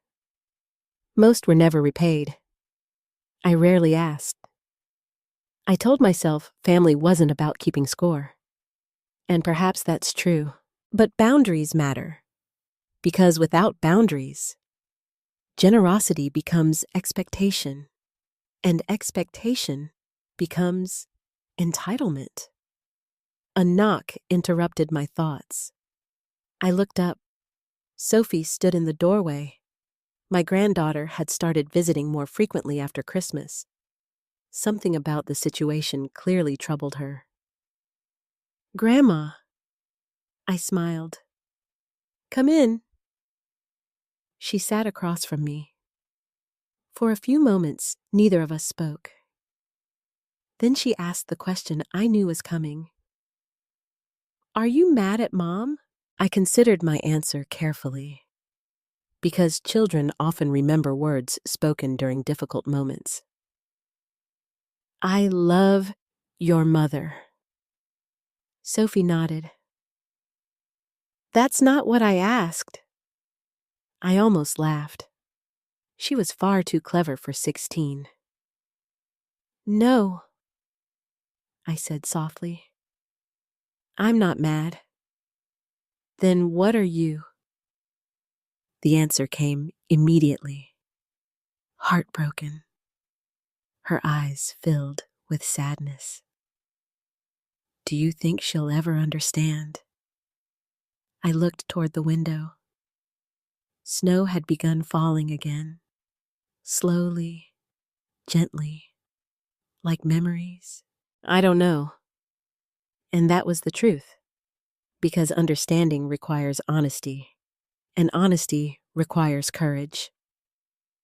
I wasn't sure Emily possessed that courage yet. Sophie hesitated, then lowered her voice. "Mom's been acting weird for a long time." My attention sharpened immediately. "What do you mean?" She glanced toward the floor. "She's always stressed. About money. About everything." I listened carefully. Children notice more than adults realize, especially teenagers. Sophie continued. "Sometimes she and Dad argue late at night. About what? Money mostly." That didn't surprise me. But what she said next did. "And sometimes Dad talks about investors." Investors. The word immediately caught my attention. I tried to remain calm. "What kind of investors?" She shrugged. "I don't know." Then she frowned. "But one time, I heard him say he needed more money before people started asking questions." A chill moved through me. "What people?" I don't know. She looked genuinely confused. And Dad stopped talking when he saw me. I leaned back slowly. The information bothered me. A lot. Because it aligned with concerns Robert had recently mentioned. Concerns he hadn't fully explained yet. I changed the subject. Sophie didn't need to be dragged deeper into adult problems. After she left, I sat quietly for a long time, thinking, remembering, connecting pieces. Eventually, my phone buzzed. A text from Robert. Call me when you're available. Immediately. The wording alone made my stomach tighten. I dialed his number. He answered instantly. Grace? His voice sounded serious. Very serious. What happened? A long pause followed. Then he spoke. We found another transaction. My pulse quickened. What kind of transaction? One we weren't previously aware of. I gripped the phone tighter. How large? Another pause. Then, large enough to change the entire investigation. Fear settled into my chest. Because suddenly I knew. The worst part wasn't behind us. It was still coming. And somewhere within thousands of pages of financial records, a secret was waiting to be uncovered. A secret big enough to threaten everything Emily thought she knew about her husband. The next morning, Emily arrived at Robert Mitchell's office alone. Jason had insisted he was too busy. That excuse might have worked a few weeks earlier. Now it only increased her suspicion. As she sat in the reception area waiting for Robert, she replayed the previous day's meeting over and over in her mind. Several $1 million, potentially altered documents, unexplained transactions. Every road seemed to lead back to Jason, and for the first time in her marriage, she wasn't sure she trusted him. The realization felt terrifying because trust had always been the foundation of their relationship, or at least she had believed it was. Robert greeted her personally. His expression was professional, but not unfriendly. Emily. Robert. Come in? She followed him into his office. Unlike the conference room, this space felt more personal. Photographs, bookshelves, family pictures, decades of legal experience framed on the walls. Robert closed the door, then sat down. For several moments, neither spoke. Finally, Emily broke the silence. You said there was another transaction. Robert studied her carefully, as though trying to determine whether she was ready for the truth. What I'm about to show you is confidential. Emily nodded. I understand. I mean, completely confidential. I understand. Robert opened a folder. A single document rested inside. He slid it across the desk. Emily looked down. The name at the top immediately caught her attention. Carter Strategic Ventures, LLC. Jason's company. Her stomach tightened. What is this? A transfer record. From where? Robert folded his hands. The Holloway Family Trust. Emily stared. Several seconds passed. Then she looked again. The amount made her heart stop. $1,850,000. Nearly $2 million. Her hands began trembling. No. Robert remained silent. This can't be right. I'm afraid it is. She looked again. The transfer date appeared 18 months earlier. A year and a half. Jason had hidden this for a year and a half. Her pulse pounded in her ears. How? Robert sighed. That's the question we're investigating. Emily stared at the page. Nearly $2 million. Gone. Moved. Transferred. Without her knowledge. Or at least without her full understanding. The distinction suddenly mattered. Because fragments of memory were beginning to return. Conversations. Documents. Quick signatures. Jason saying things like, "It's just paperwork. It's routine. Nothing important." How many times had she signed something without reading it? Too many. Far too many. Robert opened another file. This wasn't the only transfer. The words hit her like a physical blow. There are more. Several. Emily closed her eyes. Her entire body felt numb. For years, she had believed their financial problems were temporary. Manageable. Recoverable. Now she was beginning to understand the truth. They hadn't been surviving. They'd been sinking, and Jason had been hiding the depth of the water. Robert continued. We've spent the past week tracing transactions. Emily swallowed hard. And many of them lead back to one place. She already knew the answer. Jason. Still, hearing it out loud felt devastating. His business. Robert nodded. Yes. Silence filled the room. Emily thought about the company. Jason had started it with enormous confidence. He talked constantly about growth, expansion, future opportunities, investors, innovation. Whenever problems arose, he always had an explanation, a temporary setback, a delayed contract, a difficult quarter. The future was always brighter. The turnaround was always just around the corner. Now Emily wondered if any of it had been true. How bad is it? Robert hesitated. That hesitation terrified her, because she was beginning to understand something. Every time someone hesitated before answering, the truth was worse than expected. Finally, he spoke. The company has been operating at a loss for years. Emily felt sick. Years. Yes. But Jason said, I know what Jason said. The interruption wasn't rude. It was sympathetic, which somehow made it worse, because Robert sounded like a man delivering news he'd hoped never to deliver.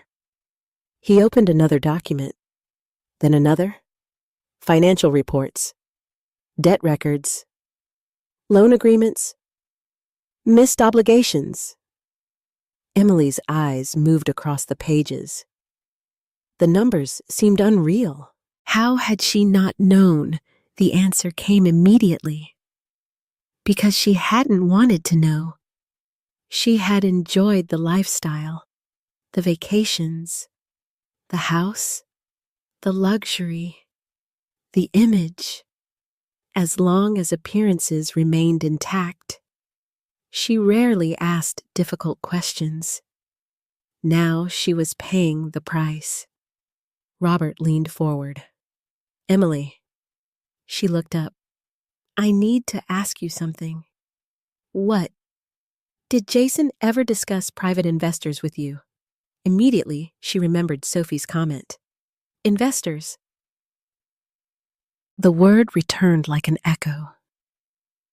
Why? Robert didn't answer directly. Instead, he handed her another page. The moment she saw it, her stomach dropped. A list of creditors, private lenders, business obligations. Several names she didn't recognize. Others she vaguely remembered hearing Jason mention. The total amount owed was staggering, far larger than she imagined. "Oh my God." Robert nodded slowly. "That's essentially what we said." Emily stared at the document. Everything was beginning to make sense. The desperation on Christmas Eve, the pressure, the urgency, the demand for control over the trust. Jason hadn't wanted more money. He needed more money. Desperately. Without it, his entire business empire would collapse. And perhaps much more. A terrible thought entered her mind. What happens if he can't pay? Robert's expression darkened. That depends. On what? The creditors. The answer sent chills through her. Because it wasn't reassuring. Not even close. She looked down again. Then noticed something else. One of the transfer records carried an unfamiliar account number. What is this? Robert glanced at the page. His expression changed immediately. More serious. More cautious. Emily noticed. What? He leaned back. We haven't finished investigating that account. Why? Robert hesitated, then carefully chose his words. Because it doesn't appear to belong to the company. Emily frowned. What does that mean? It means nearly $600,000 was transferred somewhere else. The room seemed to spin. Where? We don't know yet. A cold sensation spread through her chest. Because suddenly a possibility appeared. A possibility she desperately wanted to reject. What are you saying? Robert looked directly into her eyes. I'm saying we haven't found all the money. The sentence hit harder than everything else. Because missing money suggested something beyond bad business decisions. Something intentional. Something hidden. Something dishonest. For the first time, Emily considered a possibility she had never imagined. What if Jason wasn't simply failing? What if he was lying? The thought shattered something inside her. Years of trust. Years of marriage. Years of believing she knew the man she married. All suddenly felt uncertain. As she left Robert's office later that afternoon, her phone buzzed. A text from Jason. Any updates? She stared at the message for a long time.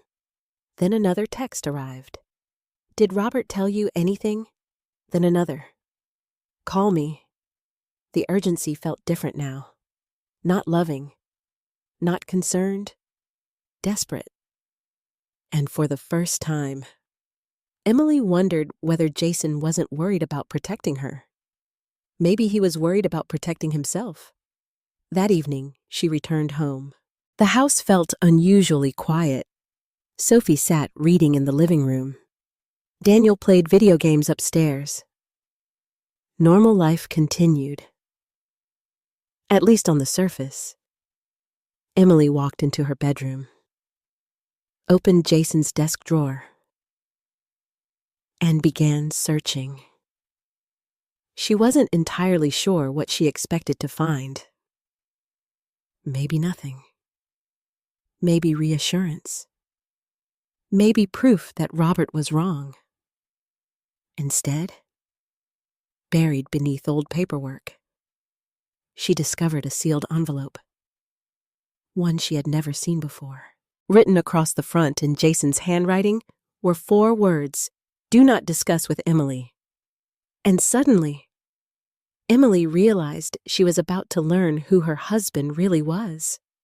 For nearly 10 minutes, Emily simply stared at the envelope. Do not discuss with Emily. The words seemed to burn into her mind. Her hands trembled. Part of her wanted to put it back, to pretend she had never found it, to continue believing whatever remained of the life she thought she had.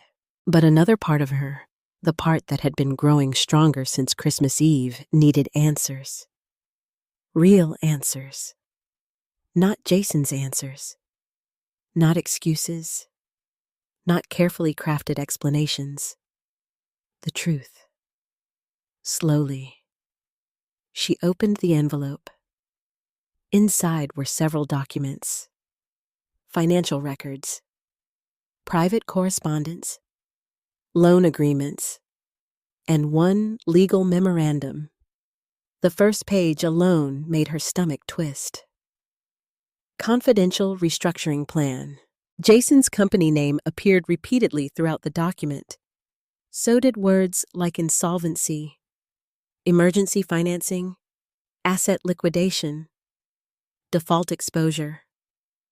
Emily felt sick. She wasn't a financial expert.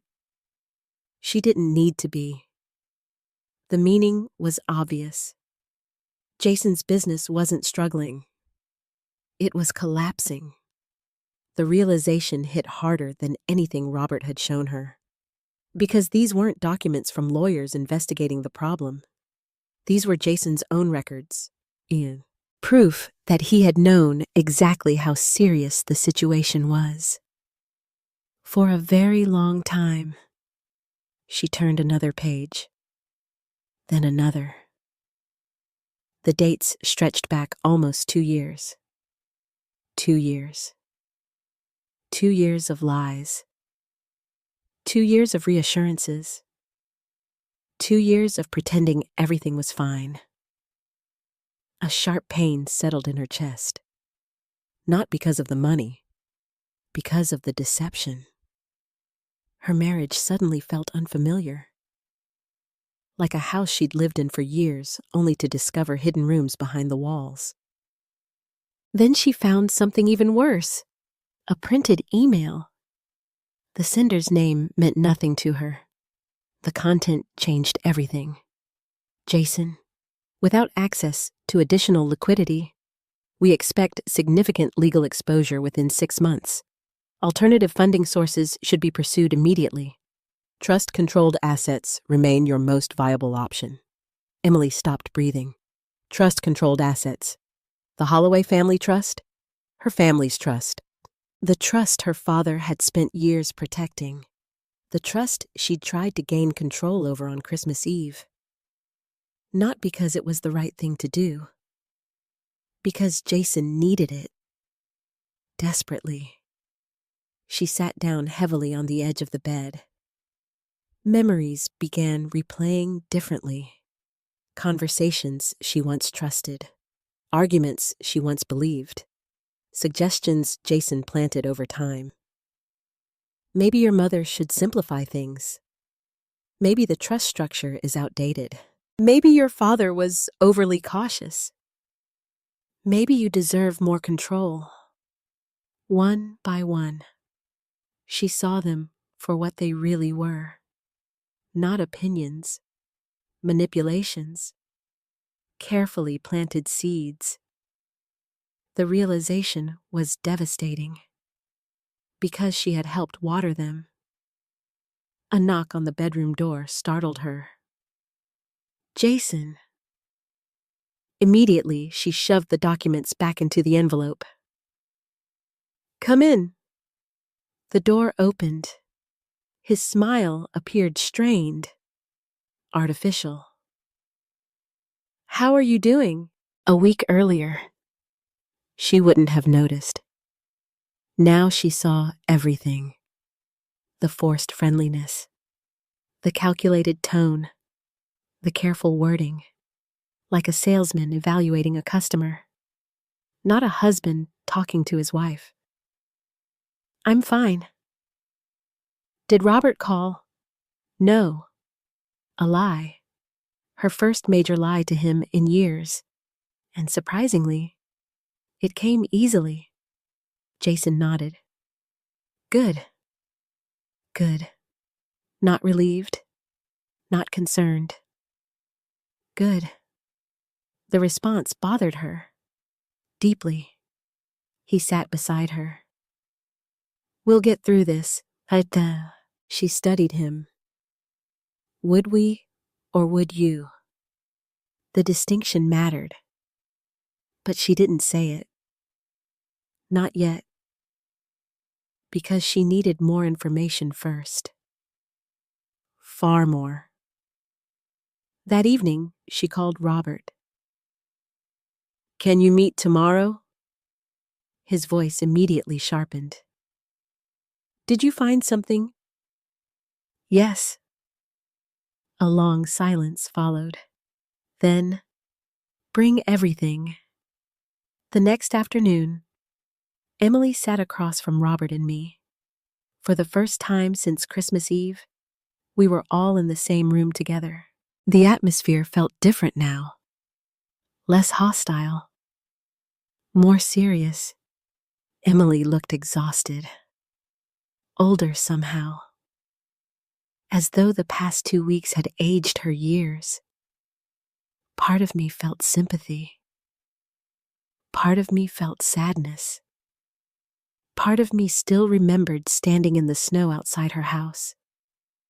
Robert reviewed the contents of the envelope carefully, page by page. His expression darkened with every document. Finally, he removed his glasses. This is significant. Emily leaned forward. How significant? Robert hesitated, then answered. Very. He opened several investigation files, placed them beside Jason's documents, compared dates, transactions, accounts, transfers. The puzzle pieces began fitting together, and the picture they formed was ugly. Very ugly. Robert pointed toward one transfer. Here, then another, and here, then a third, and here. The pattern became undeniable. Money flowed from trust-connected resources into Jason's business, then elsewhere, into accounts nobody had previously identified. Emily's face went pale. What does that mean? Robert folded his hands. It means the financial losses may not be accidental. The room became silent because everyone understood the implication. Poor business decisions were one thing. Intentional misconduct was something else entirely. Emily looked physically ill. Are you saying he stole it? I am saying we don't yet know. The careful wording sounded almost worse. Because it meant the possibility was real. Very real. I watched my daughter carefully. For the first time in years, I saw genuine humility. Not pride. Not defensiveness. Not entitlement. Humility. The situation had stripped away every illusion, every excuse, every convenient explanation. What happens now? She asked quietly. Robert reached for another folder, a smaller one I hadn't seen before. I think it's time for a formal family meeting. Emily frowned. What kind of meeting? The kind where everyone is present. Immediately, I understood. Jason. This was about Jason. Emily understood too. Her face tightened. You think he'll lie? Robert's expression remained neutral. I think people reveal a lot when confronted with evidence. The following afternoon, the meeting was arranged. Jason arrived confident, too confident. The moment he entered the conference room, I sensed it. The smile, the posture, the rehearsed charm. He believed he could still control the situation. Emily sat quietly beside him.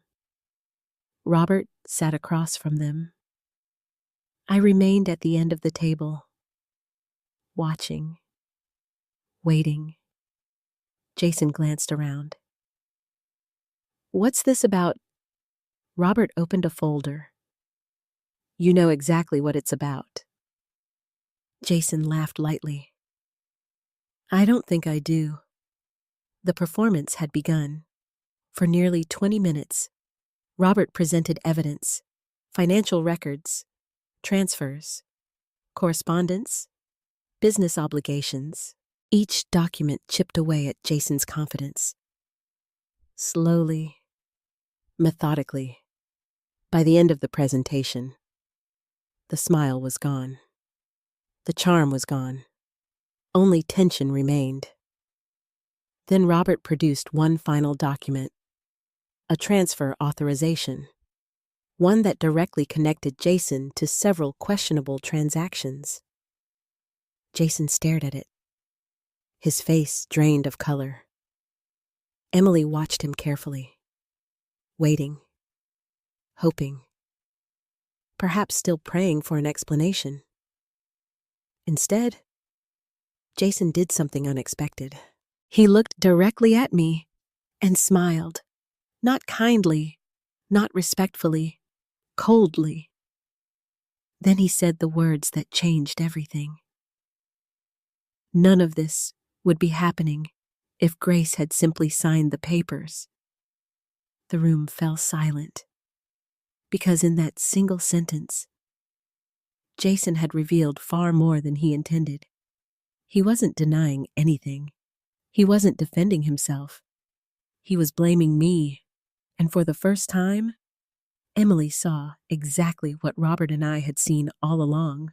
Jason had never viewed the trust as a family responsibility. He viewed it as an escape route, a solution, a source of money he believed should belong to him. The mask was finally slipping, and the worst was still yet to come. The room remained silent after Jason's statement. None of this would be happening if Grace had simply signed the papers. For a moment, nobody moved. Nobody spoke. Because everyone understood what had just happened. Jason had accidentally revealed the truth. Not all of it, but enough. Enough to expose his mindset. Enough to show what truly mattered to him. Enough to make Emily finally see him clearly. She stared at her husband, the man she had defended, the man she had trusted, the man she had chosen over her own mother on Christmas Eve. And suddenly, she felt something she never expected: embarrassment. Deep, painful embarrassment. Because she could hear how ridiculous his statement sounded. Not once had he said the transactions were legitimate. Not once had he denied moving money. Not once had he explained the missing funds. Instead, he blamed me, the victim, the mother he had helped throw out into the snow. Robert slowly closed one folder, then opened another. "Actually, Jason," he said calmly, "that statement brings us to the next issue." For the first time, uncertainty appeared in Jason's eyes. "What issue?" Robert reached into the folder, then placed a small digital recorder on the conference table. Emily frowned. "What is that?" I recognized it immediately. Robert had asked me for permission to use it earlier that morning. I had agreed, not because I wanted revenge, because the truth mattered. And sometimes, truth requires evidence. Jason looked uneasy. "What exactly are we doing here?" Robert ignored the question. Instead, he pressed a button. A crackle of static filled the room. Then voices emerged. Familiar voices. Very familiar. Emily froze because she immediately recognized them. Her voice. Jason's voice. Christmas Eve. The night everything changed. The recording had been captured through a home security device located near the living room. One Emily herself had forgotten existed. The audio wasn't perfect, but it was clear enough. Everyone listened. Emily's voice echoed through the room.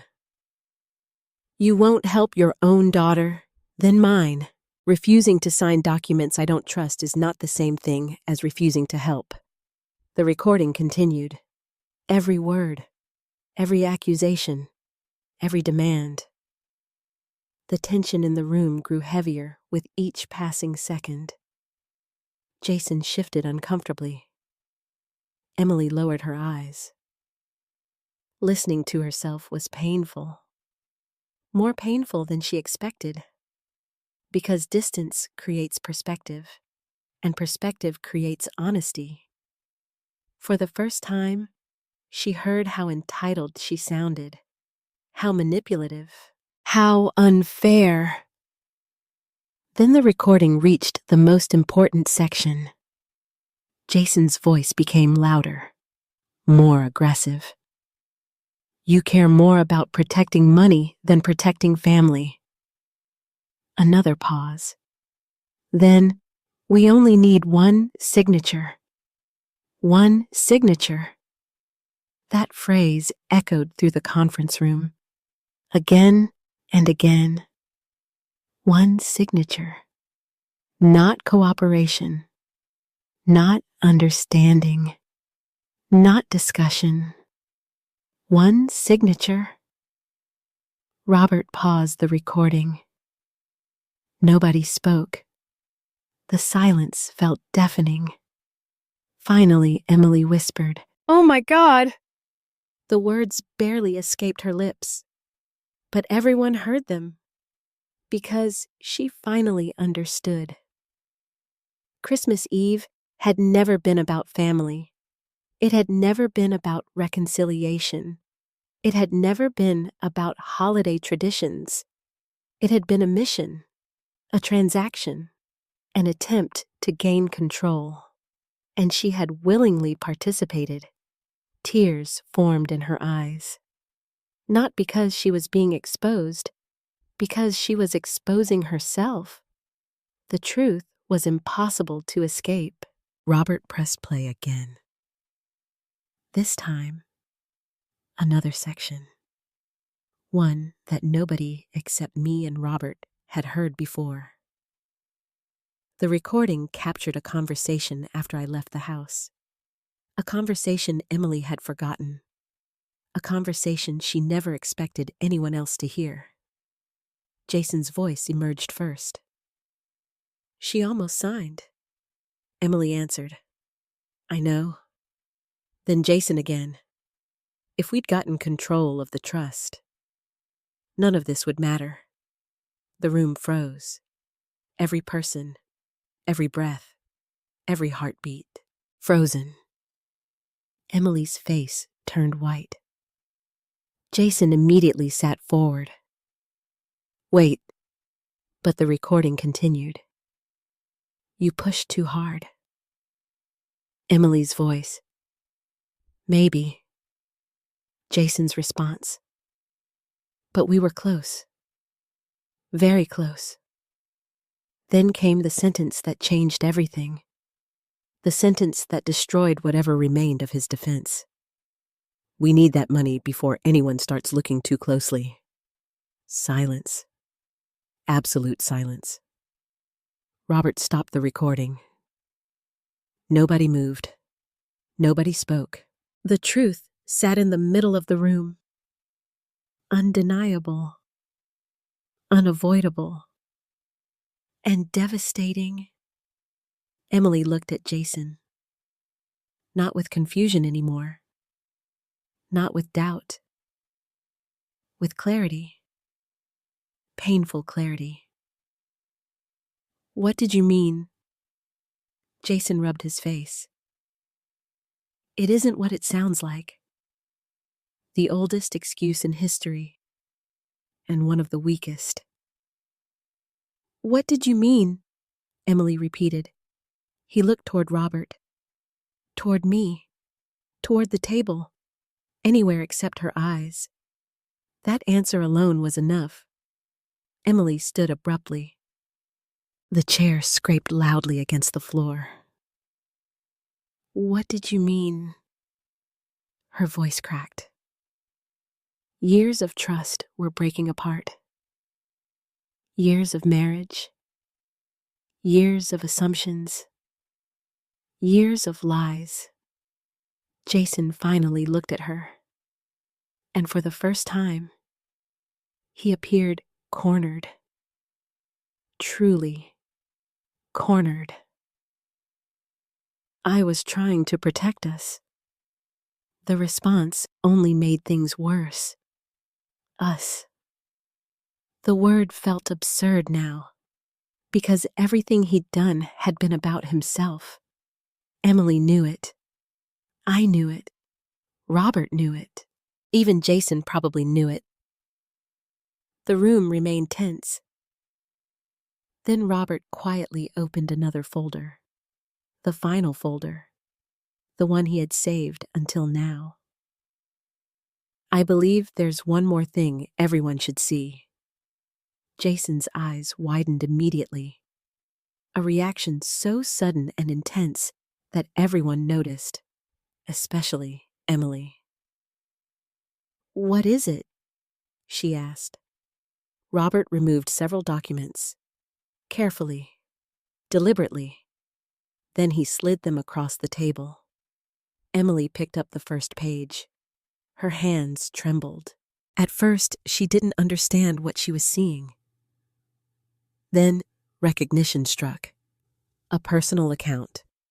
Not a business account, not a trust account, a personal account. And the account holder's name was Jason Carter. The balance history stretched back almost 2 years. Transfer after transfer. Deposit after deposit. Hundreds of thousands of dollars. Money that never appeared in company records. Money Jason had never mentioned. Money hidden from everyone, including his wife. Emily stared. Then looked at him. Then back at the papers. No. Jason closed his eyes. That was all the confirmation she needed. "No." Her voice broke again. "You lied to me." "Emily." "You lied to me." The words echoed through the room. Tears streamed down her face now. Not quiet tears, not controlled tears. The kind that come when an entire reality collapses. The kind that come when someone finally sees the truth. And the truth was simple. Jason had not been trying to save their family. He had been trying to save himself at any cost.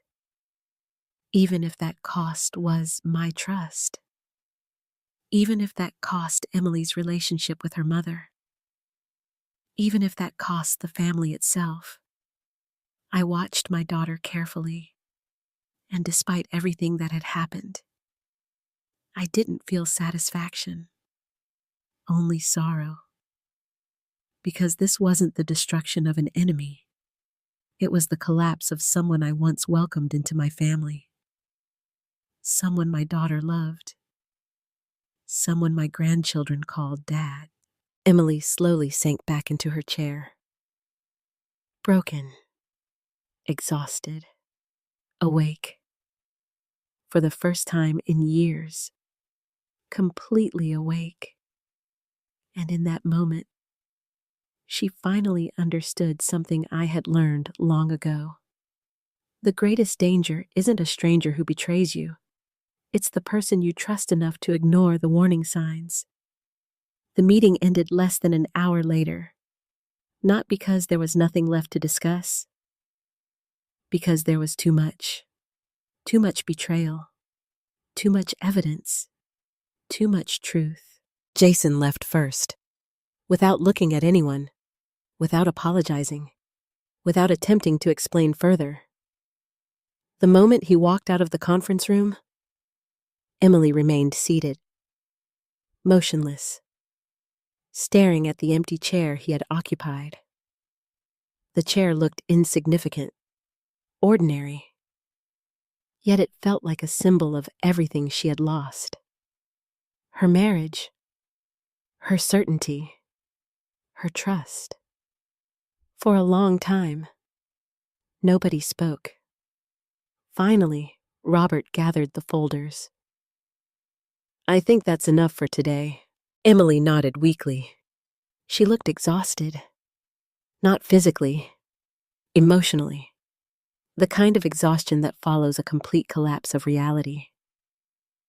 I wanted to say something. Something comforting. Something maternal. But I wasn't sure what. Because the truth was complicated. Emily was a victim. And she wasn't. She had been manipulated. But she had also made choices. She had trusted the wrong person. But she had also hurt people who loved her. Life rarely fits into simple categories.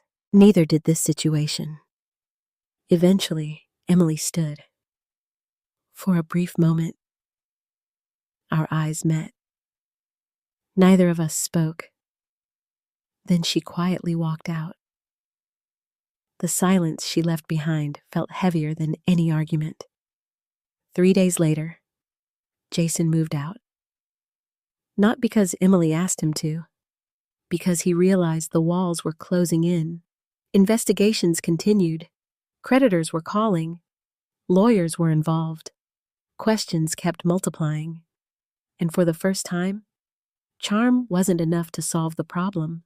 Emily later told me the conversation lasted less than 20 minutes. She confronted him with the hidden account, the transfers, the documents, the recording, all of it. Jason denied everything at first, then partially admitted it, then blamed circumstances, then blamed investors, then blamed stress, then blamed her. By the end, he blamed everyone except himself. That was when Emily finally stopped listening. The man she'd spent years defending disappeared before her eyes. Not because he changed, because she finally saw him clearly. When he packed his bags, there was no dramatic fight, no screaming, no tears, only emptiness. The marriage had been dying for a long time. The truth simply removed life support. A week later, divorce attorneys entered the picture. And just like that, 20 years of marriage began unraveling. The financial consequences arrived quickly, much faster than Emily expected. Without unrestricted access to family assets, reality became impossible to ignore. The luxury lifestyle vanished almost overnight. The expensive memberships were canceled. Several subscriptions disappeared. Vacations were abandoned. Future plans evaporated. The house itself became a question mark. For years, Emily had viewed those things as symbols of success. Now she saw them differently. They weren't achievements. They were obligations. Expensive obligations. And many of them had been financed by money that never truly belonged to her. The realization was humiliating. At first, some of her friends offered support, sympathy, encouragement, concern. Then something interesting happened. Many disappeared. Not immediately, gradually. The invitations became less frequent. Phone calls became shorter. Messages became less common. Emily couldn't understand it at first. Then she realized something painful. Some friendships had been built around appearances, not genuine connection. When the appearance of wealth disappeared, So did the relationships. The lesson hurt, but it was valuable. Meanwhile, Sophie and Daniel were struggling in their own ways. Neither child took the separation well. How could they? One day they believed their family was stable. The next, everything had changed. One evening, several weeks later, Emily sat with Sophie at the kitchen table. The house felt unusually quiet, half empty, almost lonely. Sophie stirred her hot chocolate, then finally asked, "Did Dad really do those things?" Emily stared at the table. She wanted to protect her daughter. Every parent does. But children know when they're being lied to, especially older children.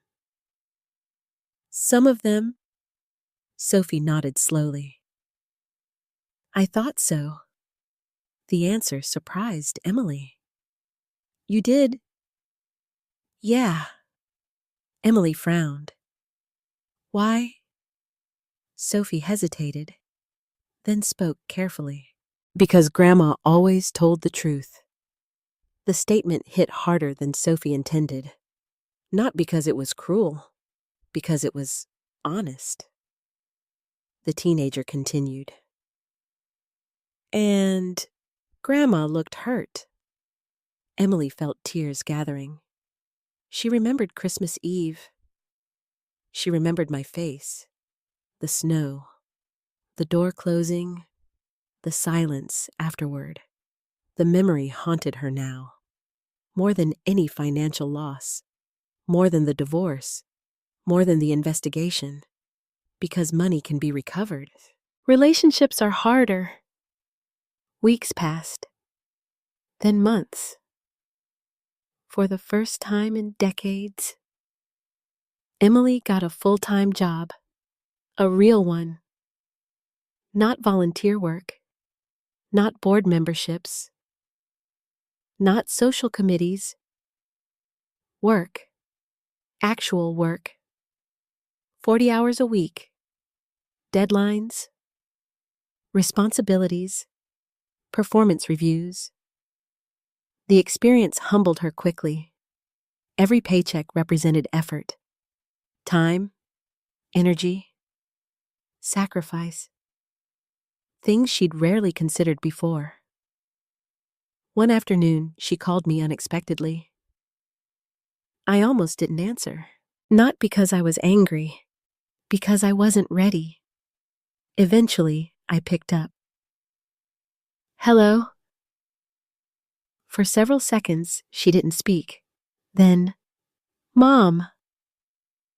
The word sounded different, smaller, softer, almost like the little girl she used to be. Yes. Another silence. Then, I got promoted. The announcement surprised me. I smiled despite myself. That's wonderful. Thanks. A pause followed. Then she added, I earned it. The words carried more meaning than she realized. For years, she'd depended on assistance, rescues, shortcuts.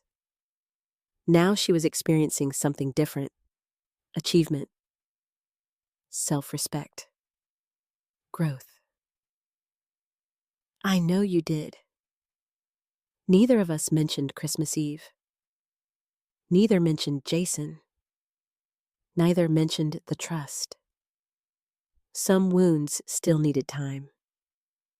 But something had changed. I could hear it in her voice. Humility, the quality that had been missing for years. After we hung up, I sat quietly in my favorite chair, thinking, reflecting, healing. Not completely. Not yet. Some pain remains longer than we expect, especially when family is involved. Then one afternoon, Nearly 10 months after Christmas Eve, a knock sounded at my front door. I opened it, and there stood Emily. Alone.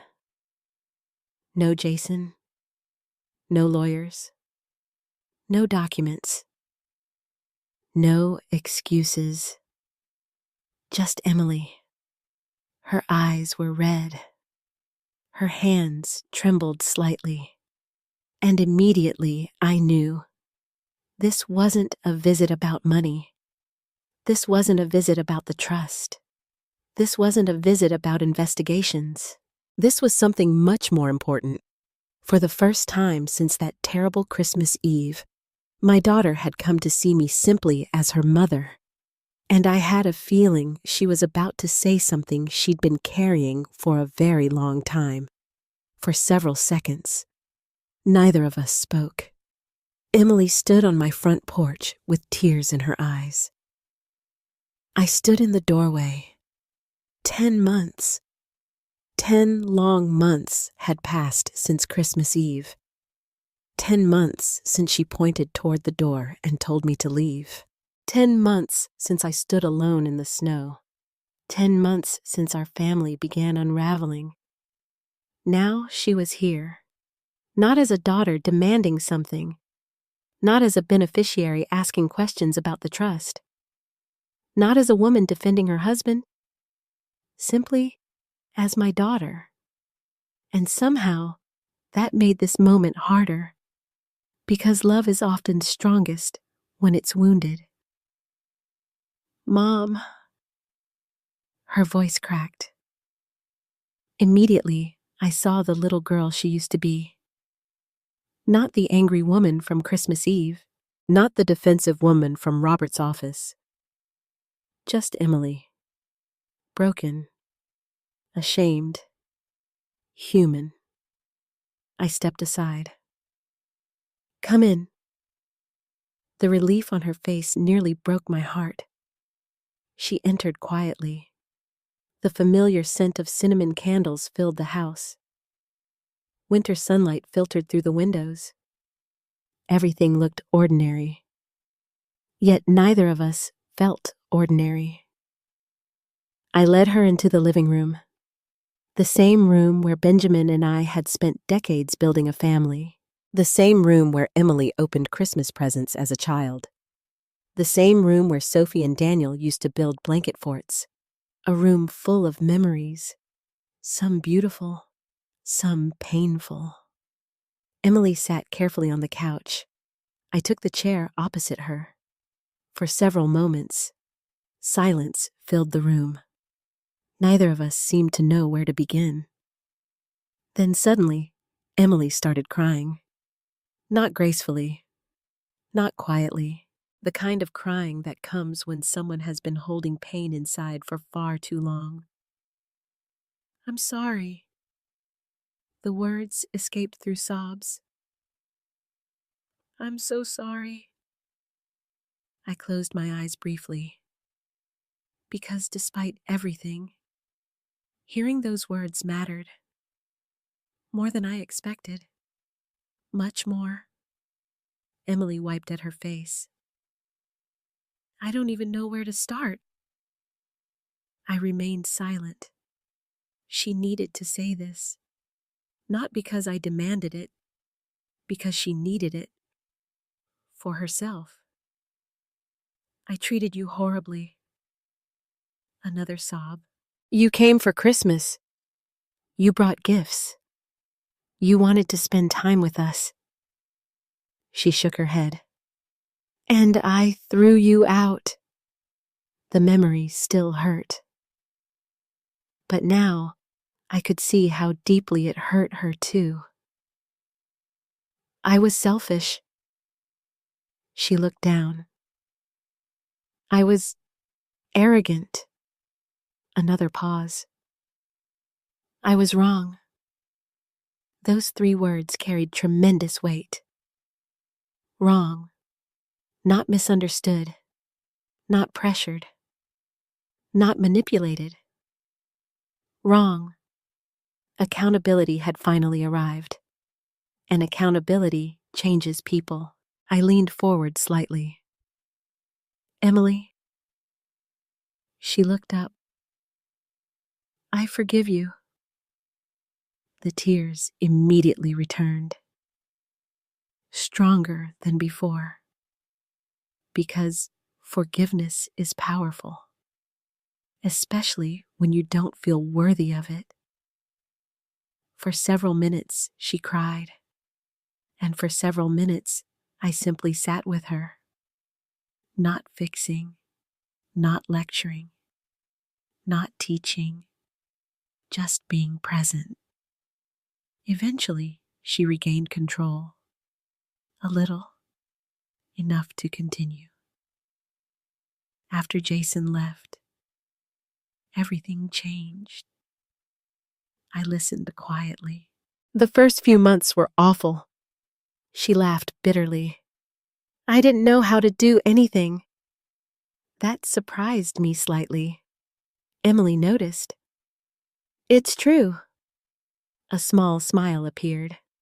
The bills, the schedules, the repairs, the budgeting, the groceries, everything. She shook her head. I spent years assuming someone else would handle difficult things. The honesty impressed me, because self-awareness requires courage, and courage had never been easy for Emily. I thought success meant having nice things.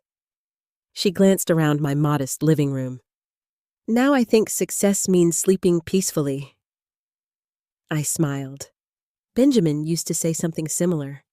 The observation felt strangely familiar. Emily continued. Sophie helped me. That didn't surprise me. My granddaughter had matured enormously during the past year. She's incredible. She is. Emily smiled through tears. Sometimes I think she's wiser than both of us. I laughed softly. Probably. For the first time that afternoon, we shared a genuine smile. A real one. Not forced, not careful. Real. The moment felt precious, fragile, like the first sunlight after a storm. Then Emily reached into her purse. She removed a folded envelope. My stomach tightened slightly. Not because I expected money, because I wasn't sure what to expect. She handed it to me. What is it? A letter? I frowned. A letter. She nodded. I wrote it months ago. I carefully unfolded it. The handwriting was unmistakably hers. The first line immediately brought tears to my eyes. Mom. I've spent most of my life believing love meant rescue. The letter continued for several pages. Page after page. Apologies. Reflections. Memories. Lessons. Regrets. Growth. Everything she had struggled to say aloud. Everything she needed me to know. By the time I reached the final page, I could barely see through my tears. The last sentence read, "Thank you for loving me enough to say no when everyone else said yes." I lowered the letter slowly. Emotion filled the room. Heavy. Beautiful. Healing. For several moments, neither of us spoke. Then I stood, walked around the coffee table, and hugged my daughter. The embrace lasted a long time, longer than either of us expected. Because some wounds require more than words. They require presence, connection, grace. When we finally separated, Emily laughed softly. Grandpa would be yelling at us. I smiled. Why? Because we're both crying on his favorite carpet. That made me laugh. A real laugh. The kind I hadn't experienced in months. Maybe longer. The mention of Benjamin changed the atmosphere. Not sadly, warmly, as if he were somehow still part of the conversation. And perhaps he was. After all, many of the lessons that saved our family came from him. The trust, the safeguards, the boundaries, the wisdom. At the time, I thought he was protecting money. Now I understood. He was protecting people. The money had simply been a tool. The real goal was protecting the family from making irreversible mistakes. And somehow, despite everything, it had worked. Not perfectly, but enough. As the afternoon turned into evening, we talked for hours. About Sophie, about Daniel, about work, about life, about Benjamin, about the future. For the first time in years, the conversation felt honest. No hidden agendas, no requests, no manipulation. Just two women rebuilding something valuable. Trust. Before Emily left, she paused at the front door, then looked back. I have one more thing to tell you. What is it? A smile appeared, small but genuine. The investigation is over. I stared at her, and she exhaled. The final findings came in yesterday. My heart skipped. Months of legal reviews, financial audits, interviews, documents, questions, all finally complete. What happened? Emily's expression became serious. Jason is facing consequences. The simple statement carried enormous meaning. Years of deception had finally caught up with him. The truth had won. But surprisingly, I didn't feel satisfaction, only closure. Because justice isn't about revenge. It's about accountability. And accountability had finally arrived. Emily stepped forward and kissed my cheek. I love you. Mom. The words felt precious, not because they were new, because they were sincere. I love you too. Then she left, and as I watched her walk toward her car, I realized something extraordinary. The daughter who arrived that afternoon wasn't the same woman who threw me out on Christmas Eve. Life had humbled her. Truth had changed her. Consequences had taught her. And love had brought her home. 1 year later, Christmas came again. For the first time in a very long time. I wasn't afraid of it. The previous Christmas had nearly destroyed our family. This one would show us how much we had healed. Not perfectly, not completely, but honestly.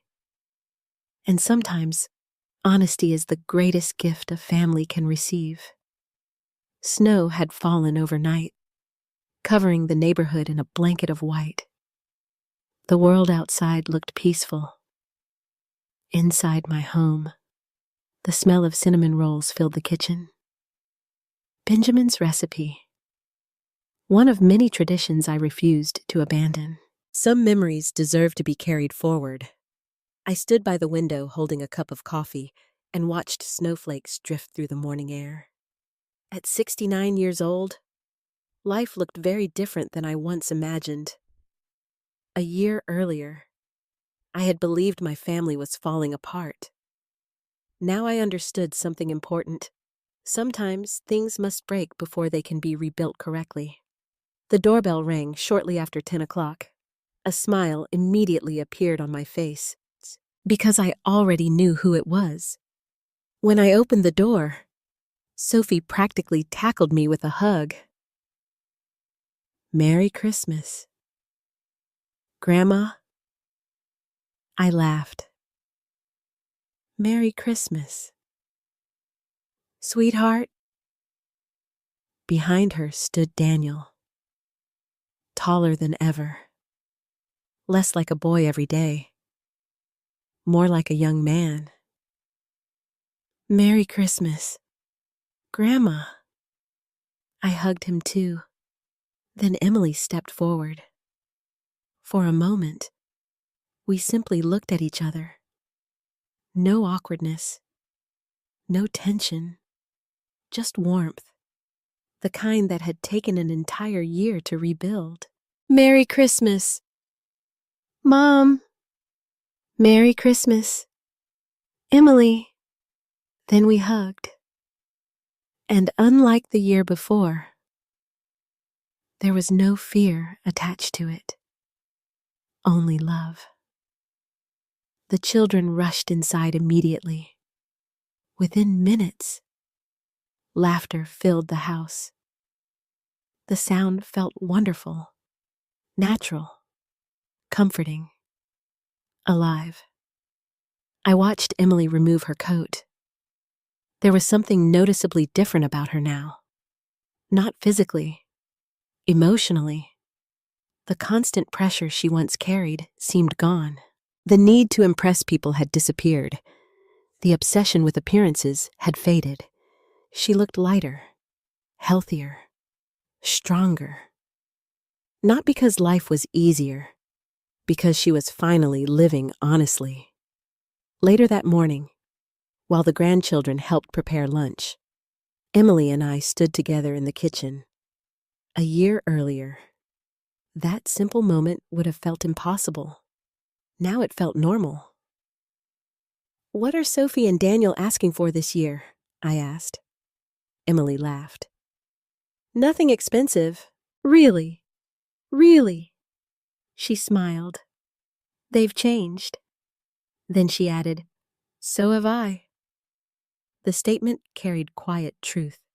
Over the previous 12 months, Emily had rebuilt her life piece by piece. The divorce became final in late summer. The financial investigations eventually concluded. Jason faced legal consequences for several actions uncovered during the review. The exact details mattered less to me than the outcome. Accountability had arrived. The truth had prevailed. And the family trust remained protected. Most importantly, Emily had stopped running from reality. She continued working, continued budgeting, continued rebuilding. The process wasn't glamorous, but it was real. And real things last longer than illusions. As we prepared lunch together, I noticed something that made me smile. Emily carefully compared prices on grocery receipts. A year ago, she would never have done that.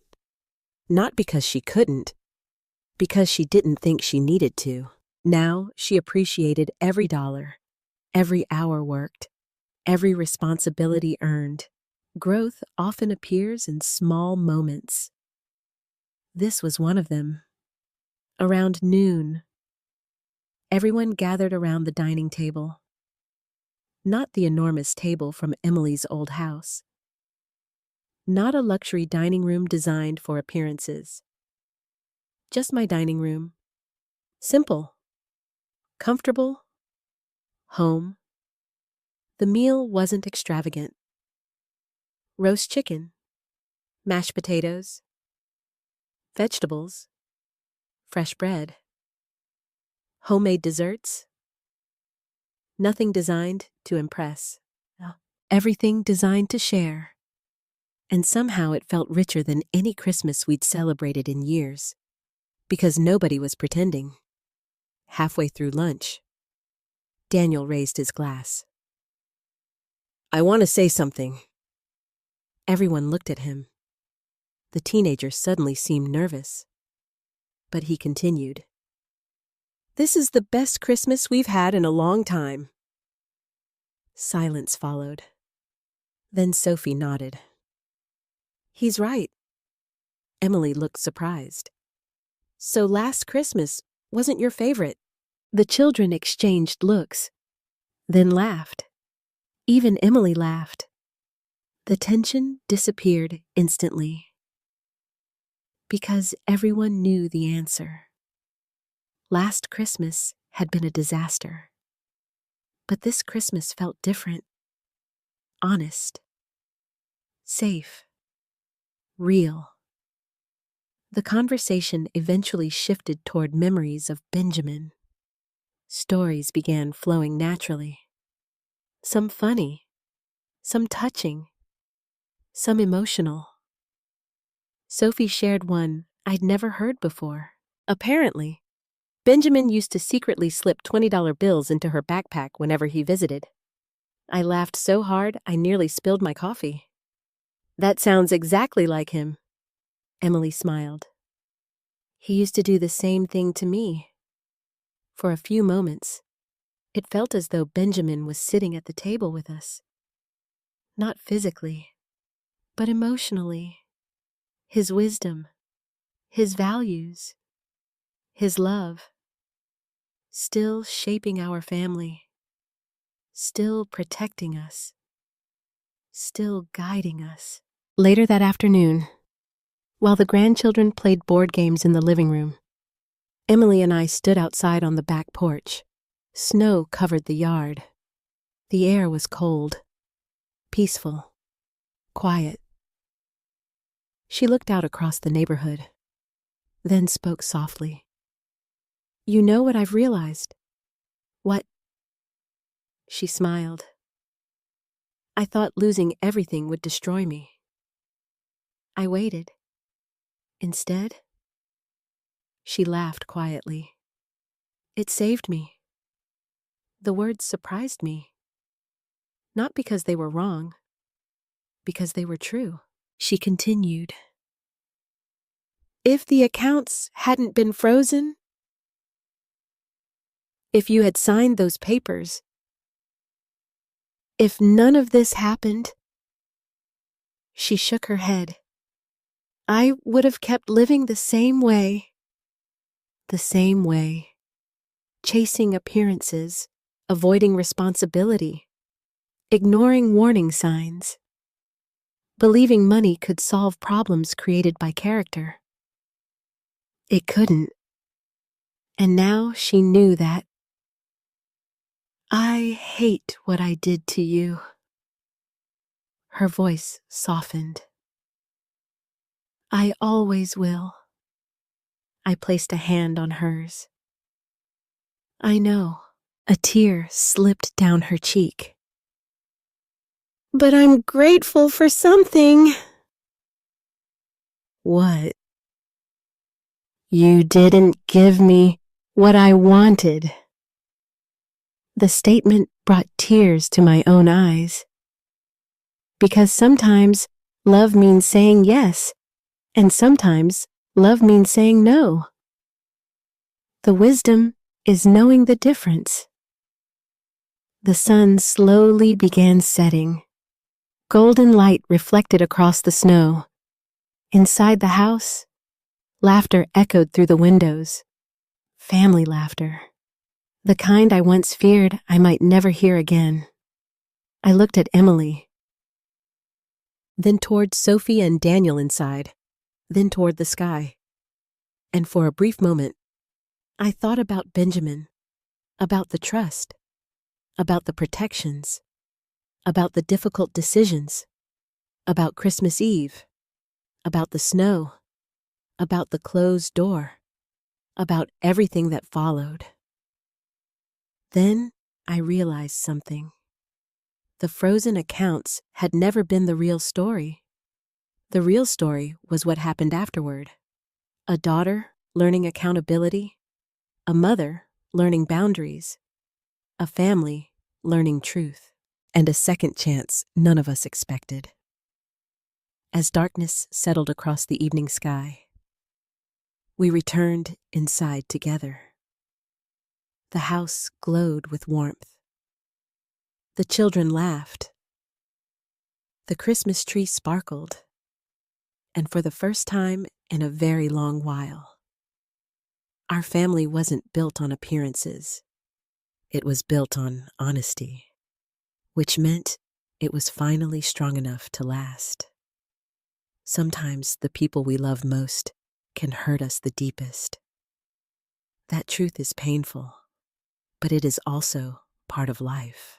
Many parents spend decades sacrificing for their children. They give money, time, energy, and emotional support without expecting anything in return. Love often feels unconditional, but this story reminds us that unconditional love should never mean unconditional access. Healthy relationships require boundaries. Without boundaries, generosity can become expectation. Expectation can become entitlement, and entitlement can slowly damage even the strongest family bonds. Grace's greatest act of love was not giving her daughter more money. It was refusing to enable behavior that would ultimately destroy her. That decision caused pain, conflict, distance, but it also created an opportunity for growth. Emily's journey teaches another important lesson. Accountability is not punishment. Accountability is education. The moment we stop blaming others and start accepting responsibility, our lives begin to change. Real growth starts there. Not with excuses, not with appearances, not with wealth, with honesty. Perhaps the most powerful lesson is this: forgiveness does not erase the past. It allows us to build a future that is no longer controlled by it. Grace never forgot what happened on Christmas Eve. Emily never forgot the mistakes she made. But together, they chose healing over bitterness, and that choice saved their family. If this story touched your heart, I'd love to hear your thoughts. Have you ever had to set boundaries with someone you loved? Do you believe family members should always be forgiven? Or should some actions have permanent consequences? Please leave a comment and share your perspective. And don't forget to subscribe if you enjoy stories about family, resilience, forgiveness, and second chances.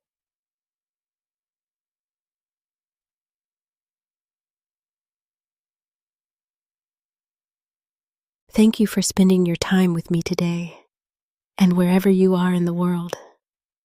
I hope peace, wisdom, and love find their way into your home.